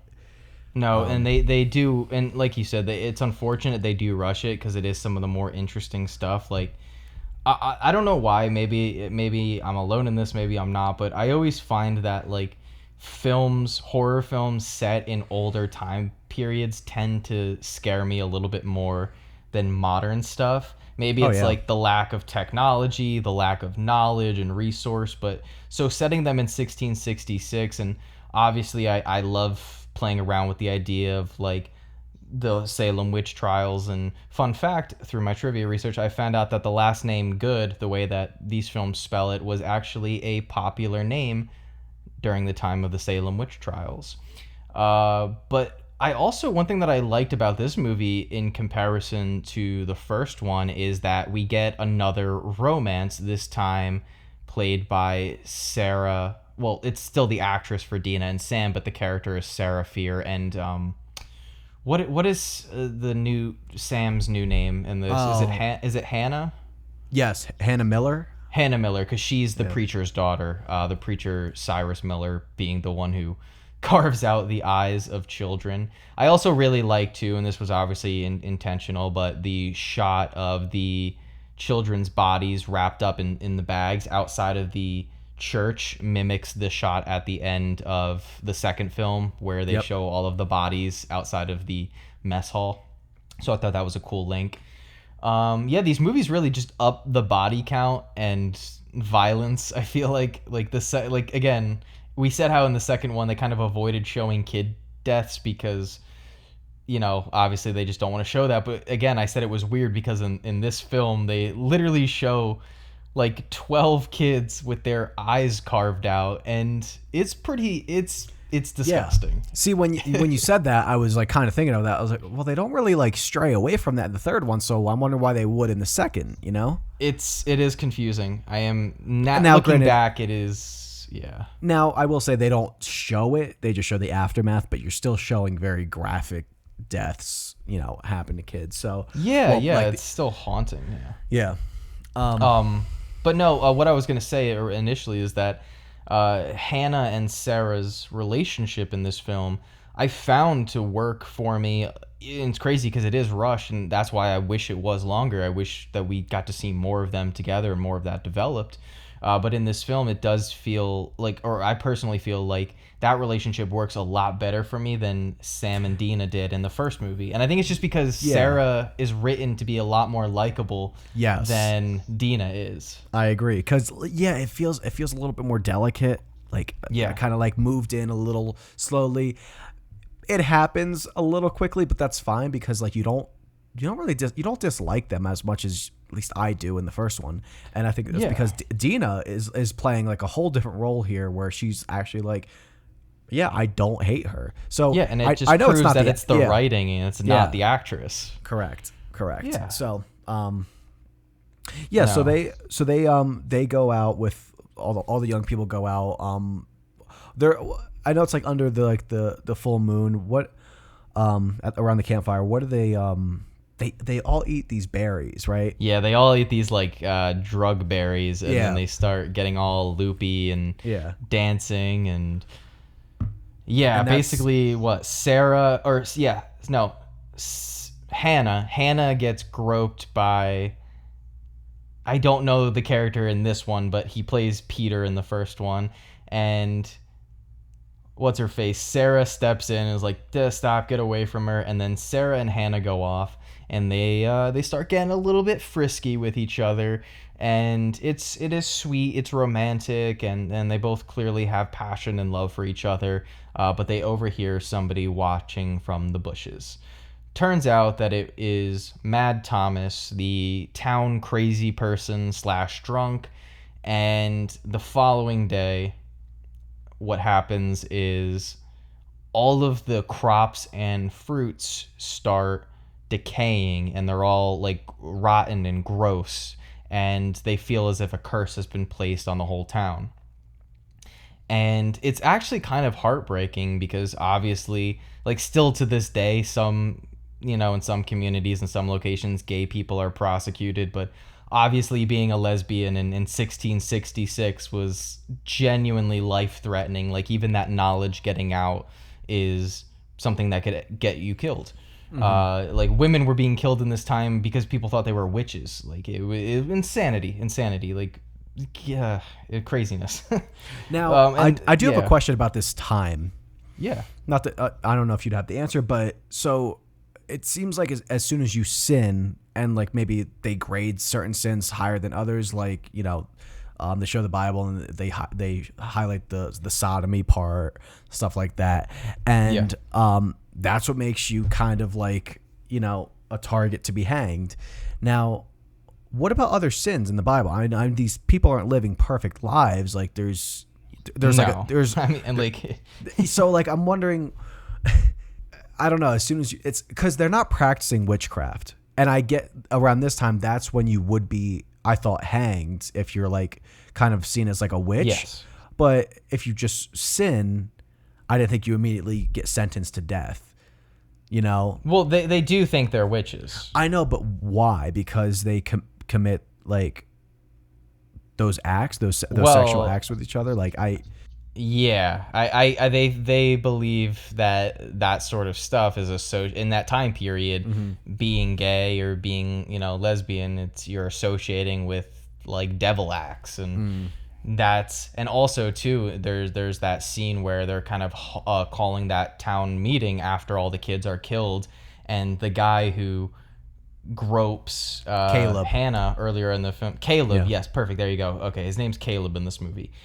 Caleb says he steps forward and he sees it as an opportunity to be like, oh well, Thomas saw the two of them together, and then all the men come forward, and it's just just pointing the finger, easy to blame type of thing, and I think that element of this movie actually really works a lot better than it does in the first film, and I think they try to do something similar, but in this movie, the way that I wish it was fleshed out more, and I just wish I don't think you needed to spend the last full-on 50 minutes of this movie dealing with the 1994 stuff. I think if you are going to do this, you can at least make this like an hour 20, make it that feature length runtime, and then spend another, if you really want, 15-20 minutes wrapping up the whole story. But I do really just appreciate like the story in this one. Maybe it has the best story of the three. I think the second one for me is the most entertaining and the snappiest, and definitely flies by the most. But the first two acts of this movie, the whole section in 1666, I thought had way less cringy dialogue than the first movie. I wrote down some dialogue that I was like actually shocked by in the third one that I thought was really good, and it was from Sarah slash Dina, and she says, "I don't fear the devil. I fear the neighbor who accuses me, the mother who would let her daughter hang." Yeah. And I was like, holy shit, where was this in the last two movies? Like, this is like solid dialogue and like is showcasing these actors and actresses' talents. And I'm starting. No, I was about to say I'm starting to think that the third one is my favorite one, but then you get the last 50 minutes. And it's not that I don't like the last 50 minutes. It's just that It feels all wasted. the stuff that I liked is Yeah. I know. Yeah. I know. And that's kind of what I told you when I originally rated this. And then I took it off and I was like, you know what? I'm going to wait till the podcast to actually rate this, because I started thinking about the second half of this and how I like a lot that the first half does. And it's a shame that I kind of have to, that the second half kind of bogs that down.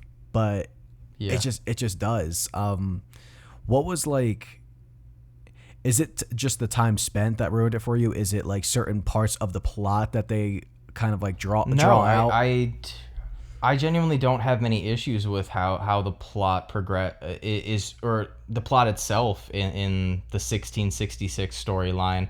And I think the reveal works really good. I remember the first time watching these movies, and we can get into that in a minute, but I really think it does bring the trilogy full circle in that moment, and you really get this full picture moment, and it works really well. And I think that, the actor playing Solomon Good really does a good job as this role, and really sells it. And I love the whole final sequence of them hanging Sarah Fier, and you get the flashes of the original, like the actual Sarah Fier and Dina delivering the lines, and you understand why this community told this story of her. And it's this really sad emotional sacrifice of her owning up and lying about being a witch to save the woman that she loved. It's shocking that like so much of what doesn't work in the first two movies in terms of writing and dialogue and character is present in this third movie, and it's, out of all three movies, it's the shortest segment. Yeah. So and I it's think just frustrating. Yeah, it gives you a lot that's like really well done. I think it throws you into it way too quick, which kind of like it could have been like, what I'm saying is like, I know it's heartfelt and I know this is like well done, but because it doesn't give itself enough time to like, whether you give yourself more time to set up that stage, because like the first 10 minutes you kind of like you kind of get this immediate relationship already developing between them two. It's like the first time it's like happening, so it's over the course of like a day. That no, that's not the first time they like hook up. I think it was made clear that they've had a relationship for a decent amount of time. I don't know. Yeah, I it's implied because the mother, Hannah's mother, the priest's wife, she clearly has angry feelings towards Sarah. So it's clear that there's like a history and a relationship with Sarah and that family. But we didn't really say it. But so how do you feel about the reveal in this movie that essentially everything that has happened is all because Nick Good, the sheriff of I forget if he's the sheriff of Sunnyvale or Shadyside, maybe both, I don't know. But his ancestor, Solomon Good, made a deal with the devil, and basically the firstborn of every new generation of Goods is gifted with this knowledge of what Solomon did, the pact that he made with the devil. And in the second film, when Alice and Cindy, they find the cave of names written on the wall, and it's all of the prior serial killers of Shadyside, including the most recent name, Thomas, which obviously Tommy turns into the Camp Nightwing killer. Now, you're not sure what the wall is or who's putting the names there, but you do find out in this film that Solomon Good, when he made the deal with the devil, that's what created this entire layer that you find in the second film, and his family is the one putting the names on the board. And every couple years, they put a new name onto it, a different Shadysider who becomes cursed and goes on a killing spree, ensuring that Sunnyvale and the Good family specifically have all this wealth and prosperity and success. So what are your thoughts on it? So overall, I do appreciate the twist. It's a cool yeah, twist. I like it. I think it's fun. I think maybe I wish there was a little bit more behind it other than greed that kind of like lasted 300 plus years. That like I don't know, like because Nick when he's the counselor has like this moment. I don't know if he's like, I guess he's bullshitting that he wants to be someone else other than his family's legacy. Is that part him like conflicted with continuing that evil legacy? Do you remember that? Yeah, I think that's actually a good character moment, and I think especially in retrospect after the events of the third film, I think it works even better in hindsight. And I'm curious if you ever do revisit these movies. First off, I want to throw out and say that I think these movies are like really good for like a Halloween October binge. Like if you want to watch like a good quick little trilogy of movies, I think it works. But I think it really works as a character moment because again, like we didn't like narrow down his age completely, but he's got to be what, like 18, 19, and we didn't mention it, but it is said in the second film that when that film takes place that he had just recently lost his father. So you are led to believe that his father just dropped all this knowledge on him, that his entire legacy, his entire family history is built upon this lie that he must continue perpetuating. And by the end of the film, he makes the decision to continue this horrifying legacy. And it makes him kind of a more compelling villain. I think it works that there was that moment in that film. Because, like I said, I like Nick in the second movie. I think he is like a likable dude. I like when him and Ziggy pull that prank on Sheila. I think it's a fun little character moment for both of them. And it breaks your heart at the end of the second movie. Or at least it breaks mine when he chooses to not help Ziggy when she's trying to tell the truth. And I don't know, I like it. I like it a lot. I like his character. I like the way that is written and the way that it's built up and the little kind of hints you're dropped. One of the moments that I saw people mention when looking into these movies is that in the second one, when he's covered in blood, he runs into one of the other counselors and they say, "Oh, did you do this?" And he doesn't exactly answer. He doesn't say yes or no. He just says, "You need to go find this person," because as we find out in a flashback in the third movie, he was the person who put Thomas Slater, Tommy's name, on the wall, turning him into the Camp Nightwing killer. So it is interesting too, because that moment that you talked about where he does have that moment of like, I don't know if I want to be this person, is already after he's made the decision to do it. Like he's already put Tommy's name on the wall. Yeah. So maybe he's just having like regret, like what have I done? But it's crazy because in the second movie it does feel like he genuinely cares about Ziggy. I don't know. I like it. I think it works. So all right, here's something that's I feel like is kind of confusing, and in terms of like plot, I don't really understand is the connection between Dina and Sarah. What is there any? No, they're not okay.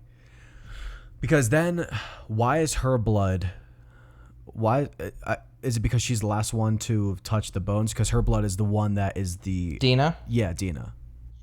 It's because she connects the hand to the body. Okay.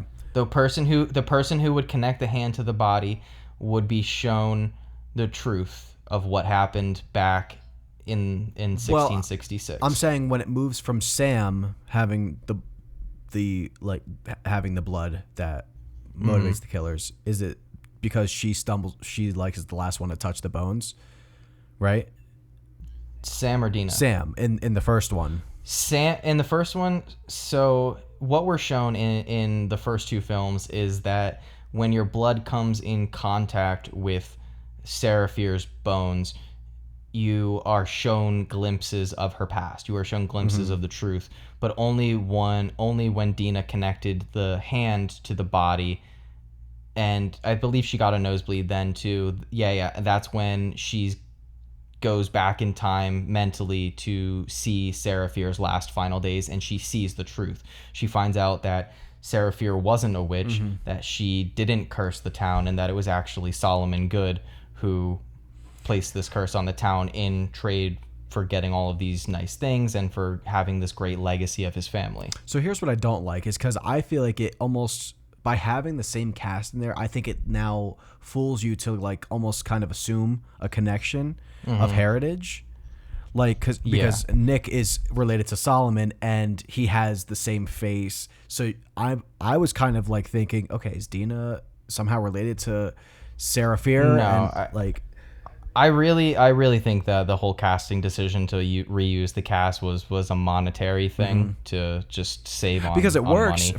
for Nick. Like, he has the same face and he's the relative. So by doing that, you kind of now like almost tell me everyone's relative is there, that like the ones that are being like the target in like modern day. No, I can definitely see that being like a little misleading. I really just think it boils down to this was a way to connect all the movies.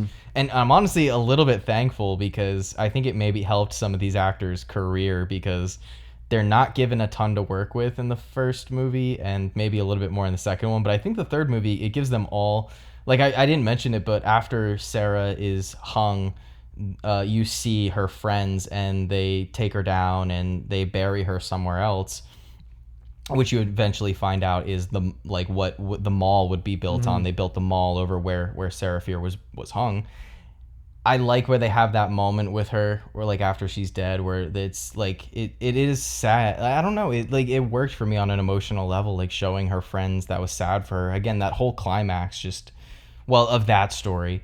I don't love how like neatly in a bow this movie kind of wraps up. It's fine. I don't know. How did you, because we're kind of nearing the end here, but yeah. So okay, when Nick gets killed, yeah. So if anyone else killed him, like when he gets killed, all those entities explode. They just poof up. Is it when he gets killed? Is it like Dina that has to kill him? What if Josh or Sam killed him? You know, like, would that same thing happen? Yeah. I don't think it matters who kills him. I just think what if they ended the legacy.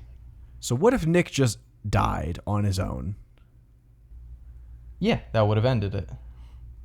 So what happens when his relatives? Is it once you like give birth to someone else that like you can die and nothing happens? Like, what is? It seems like once he dies, it ends the curse, but his ancestors died. So what kind of death? But do you there's need to end the curse? now there's nobody to continue the legacy because he's okay. dead. So it's once you have a child that like that parent can die. Well, yeah, so like once the bloodline ends, yeah. Okay. So let's say when Nick was a teenager, right? Yeah. If he died as a teenager, it would end it, right? Yeah. Okay. So I'm trying to think, like, if he just died on his own, it would end it. That just seems, yeah. These people just avoided like death so easily.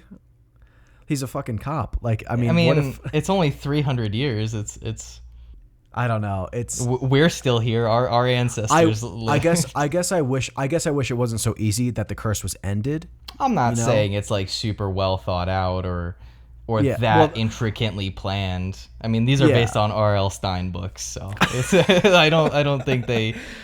No, and so, like, you know what? This is a very good, like, I think entry level for like young teenagers to get into. I think it works very well for that. I think a little bit more because it does creative stuff. It puts a fair amount of thought, even if it like kind of contradicts itself sometimes. Maybe it's not as, it's still, I don't know.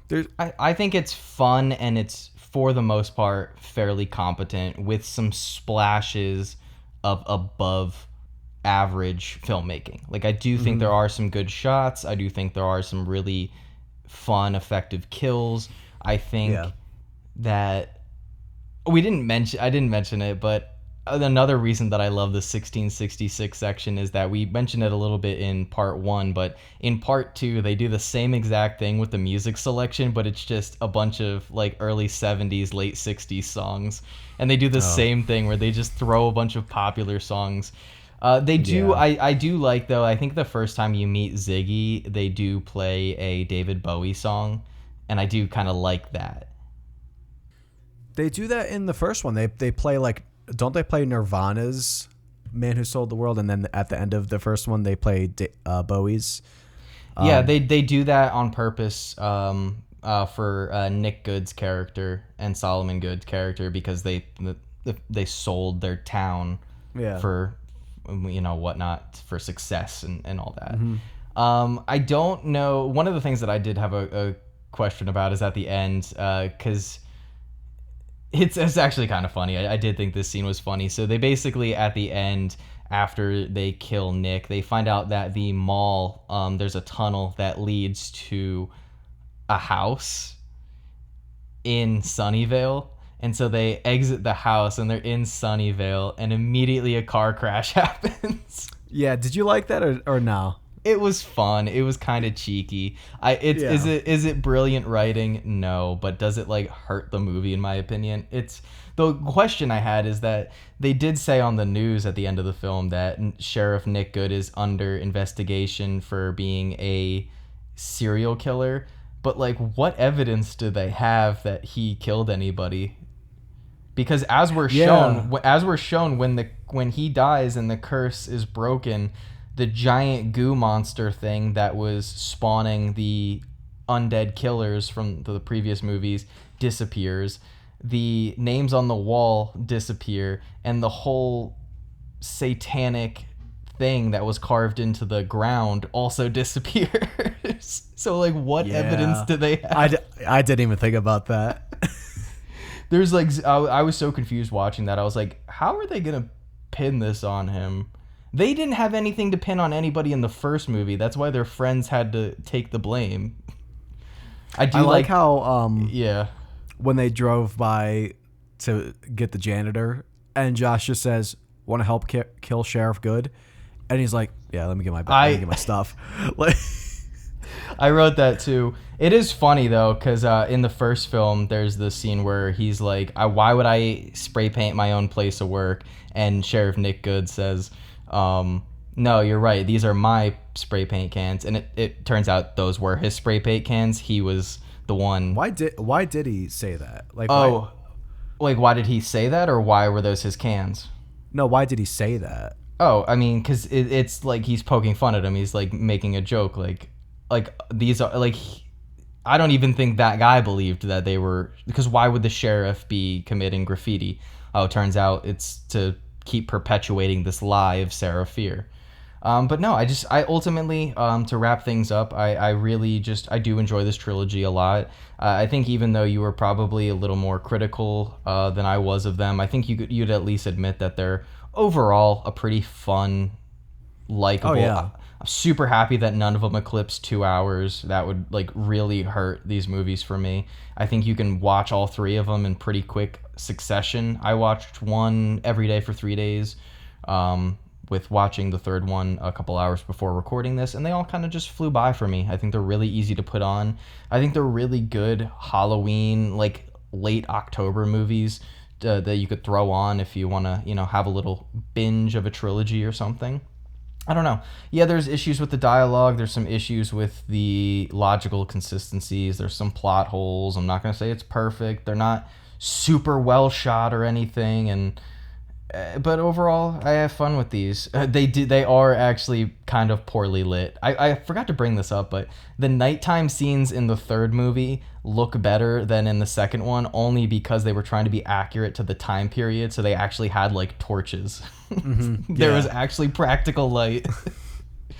But yeah, that's really it. I enjoy these movies a lot. I have fun with them. They're not perfect. They're not amazing. I do think they are better than a lot of slashers, and I do think they have some style and personality to them. I like how each one has its own vibe. Mm-hmm. Yeah, no. As annoyed as I sounded with this whole series, it doesn't mean I didn't have fun with it. I would easily recommend it If you want a good time, and maybe you won't have a good time with it. Not everyone does. Keep in mind your setting. Definitely good for October. I mean, watch it with a group of friends. I think that would be even more fun. Absolutely. These are good friend movies. Yeah. And I did enjoy these each one more and more. So first one, yeah, I enjoyed parts. I also did enjoy parts.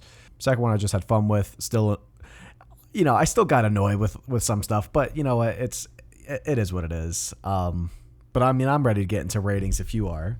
Yeah. All right. I don't have any other final notes. No, I think that's it for me.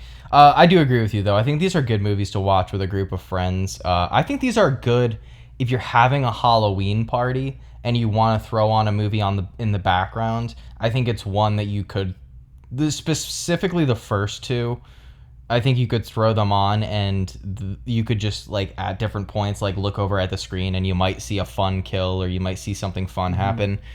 Yeah, that's, again, these aren't masterpieces, but yeah, let's get into ratings. So I'll kick us off with, I'm going to give Fear Street Part 1 a 6 out of 10. I think it's a slightly above average slasher.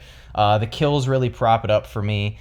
Terrible misuse of music and some weird sound mixing when it comes to, like, I don't know. Some of the dialogue was just overpowered by some of the music choices, and I didn't vibe with that. I also they didn't do the best job. I think the other two movies do a way better job at getting the vibe of the time down. This doesn't exactly feel like a film set in the early 90s other than the neon lights. But yeah, that's 6 out of 10 for the first film. I've noticed you've been doing like the even numbers. I haven't been getting many decibels from you, or decimals from you. Yeah, decibels. This feels like a clean 6 out of 10. So I'm gonna roll with a 4.4 out of 10. Like I said, guys, I can give a movie a 1 out of 10 and have a blast with it. This is a lot of fun, but this first entry, I just think misses a lot of marks that really bring the overall quality down. Still a good time though. Okay, well, that's fine. So Josh thinks it's a little bit below average. I think it's a little bit above average. That's fine because I was really hard on Matrix Resurrections, so it's fine. At least Josh, neither of us went that hard on either of these movies for any reason, so this is a much more positive episode. Yeah. But yeah, all right, so do you want to kick us off for part 2? Yeah. Like I said, I enjoyed this one a little bit more. It's going to be you know what? It's going to be a clean 5 out of 10 for me. I respect that. And this is where I feel like, I don't know if Josh saw any of my ratings, but he's going to like not be super thrilled with this. I'm giving Fear Street Part 2 a 7 out of 10. Yeah, I was waiting for it. I really like this movie. I just think it's fun. I want to just let the audience know so I don't look like a complete dickhead. If I'm rating these movies solely on enjoyment, these numbers would be higher. So I don't want anyone to think that like I just don't enjoy anything. If I was rating the first one, I'd probably give it a 5. If I was rating the second one, I'd probably give it a 6 just on enjoyment, honestly. So, I try to factor in a little bit of everything, sometimes a little bit more critical analysis more than enjoyment. So that's why mine might seem a little low, but... And there's as we get into these franchises, there's going to be movies that I give low scores to, and Josh gives a high score to. So we'll get there. We'll get there. He's not a dick. He's not literally. I don't think anything that I've disagreed with him on this. I don't think have been unfair criticisms on his part, other than him forgetting that the Halloween 2018 kid got decapitated. No, I'm just kidding. I'm just kidding. I'm going to rewatch that scene. So on both films, I'm 2 points higher than you, right? So a 6 and a 4 and a 7 and a 5. All right, and what am I up? Am I up for the third one? If you want it. All right. I am going to give Fear Street 3. I'm going to give this one a 6.4 out of 10. I like it more than the first one, but I don't like it as much as the second one. if they had just stuck with the 1666 plot line for more time and had focused less on the 94 stuff for the last like 50 minutes, that was way too long, then this one probably would have been my favorite. But I will say the first hour is probably my favorite out of all three. Yeah, I'm shocked. I thought that first hour was still gonna bring it above the second one for you in terms of just better made. I don't know. Yeah, no, I do. I was a little let down, and again, I didn't bring it up, but I was a little let down with part 3 in terms of like cinematography. I really wanted a little bit more out of that setting for them to use the camera in some more creative ways. Like there was a lot of in the first one weirdly smooth and clever camera movements, whether that be just like a dolly zoom or when they're in the crowd having the candlelight vigil, they do a really nice like inverted crane shot that I think looks really nice. And then in the third one, I forgot, when they're going to hang Sarah Fear, there's a really nice aesthetic wide shot of all of them walking in a single file line with their torches. That looked really great. But other than that, yeah. But either way, yeah, no, that's 6.4 out of 10. Sticking with it. All right. I am going with a 5.6 out of 10. So part 3, your favorite. It is my favorite. Fair enough.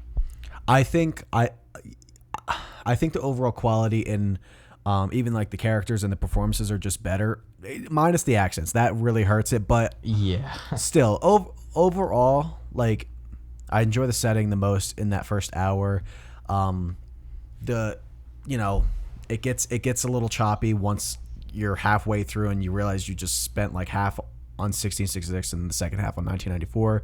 I wish it was fleshed out more. However, I just think overall quality and even Solomon I like a lot. Like, he's one of my favorite parts of it, and like we said, Tommy, and yeah, even the 94 stuff. I didn't hate a lot of stuff. I had a good amount of fun with that. It's kind of just a good time in the mall setting at the end.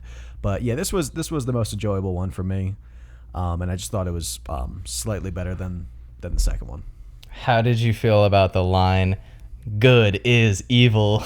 Yeah, I forgot to bring that up. Yeah, whatever. I was looking at my notes and yeah, some cringy dialogue. By the way, just want to let everyone know I worked in a pizza shop. Display pizza is never left on the counter when the whole thing is closed. They throw it out. I don't know why they left the pizza on the counter. It's so crazy that you brought that up because I was thinking about that the whole time. I was like, why is there still pizza there? Yeah, no, it gets tossed out or someone takes it home. But, I don't know why the workers ain't taking that home.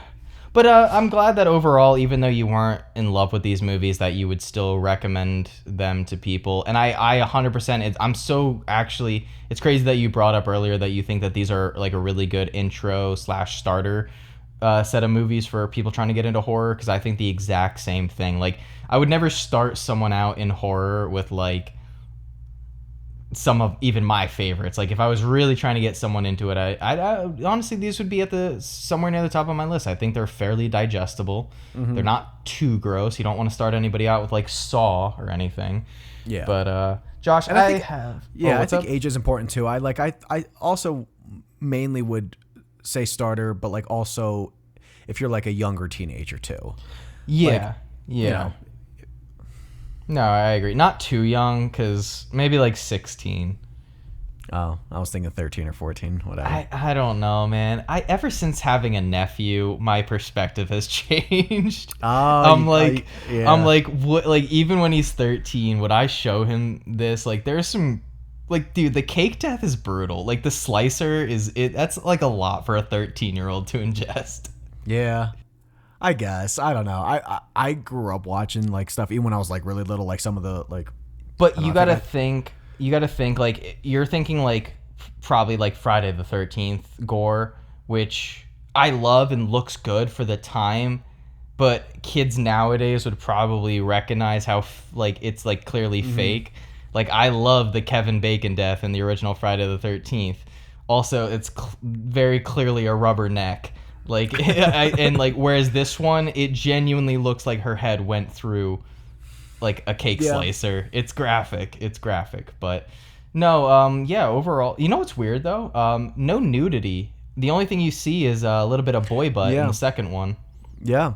Yeah, I didn't really think about that. Yeah, no qualms. I get other than the kids getting axed, but in terms of other deaths, no qualms with that. But yeah, Josh, I have a little bit of a question for you. Why did the bicycle fall over? Lost a wheel. No, it was too tired. Another episodic dad joke from Jake. Are these homemade, or do you No, find no, these somewhere? I Google them. Oh, okay. I wish I was smart enough. Some of these are freaking hilarious. All right, guys. Well, thank you for listening. We definitely went longer than we anticipated, but it's our first attempt at talking about 3 movies. Obviously, our 2 Matrix episodes, we only had to discuss 2 films, and even those went long. So I think we did overall a fair job at staying concise and on topic with these movies.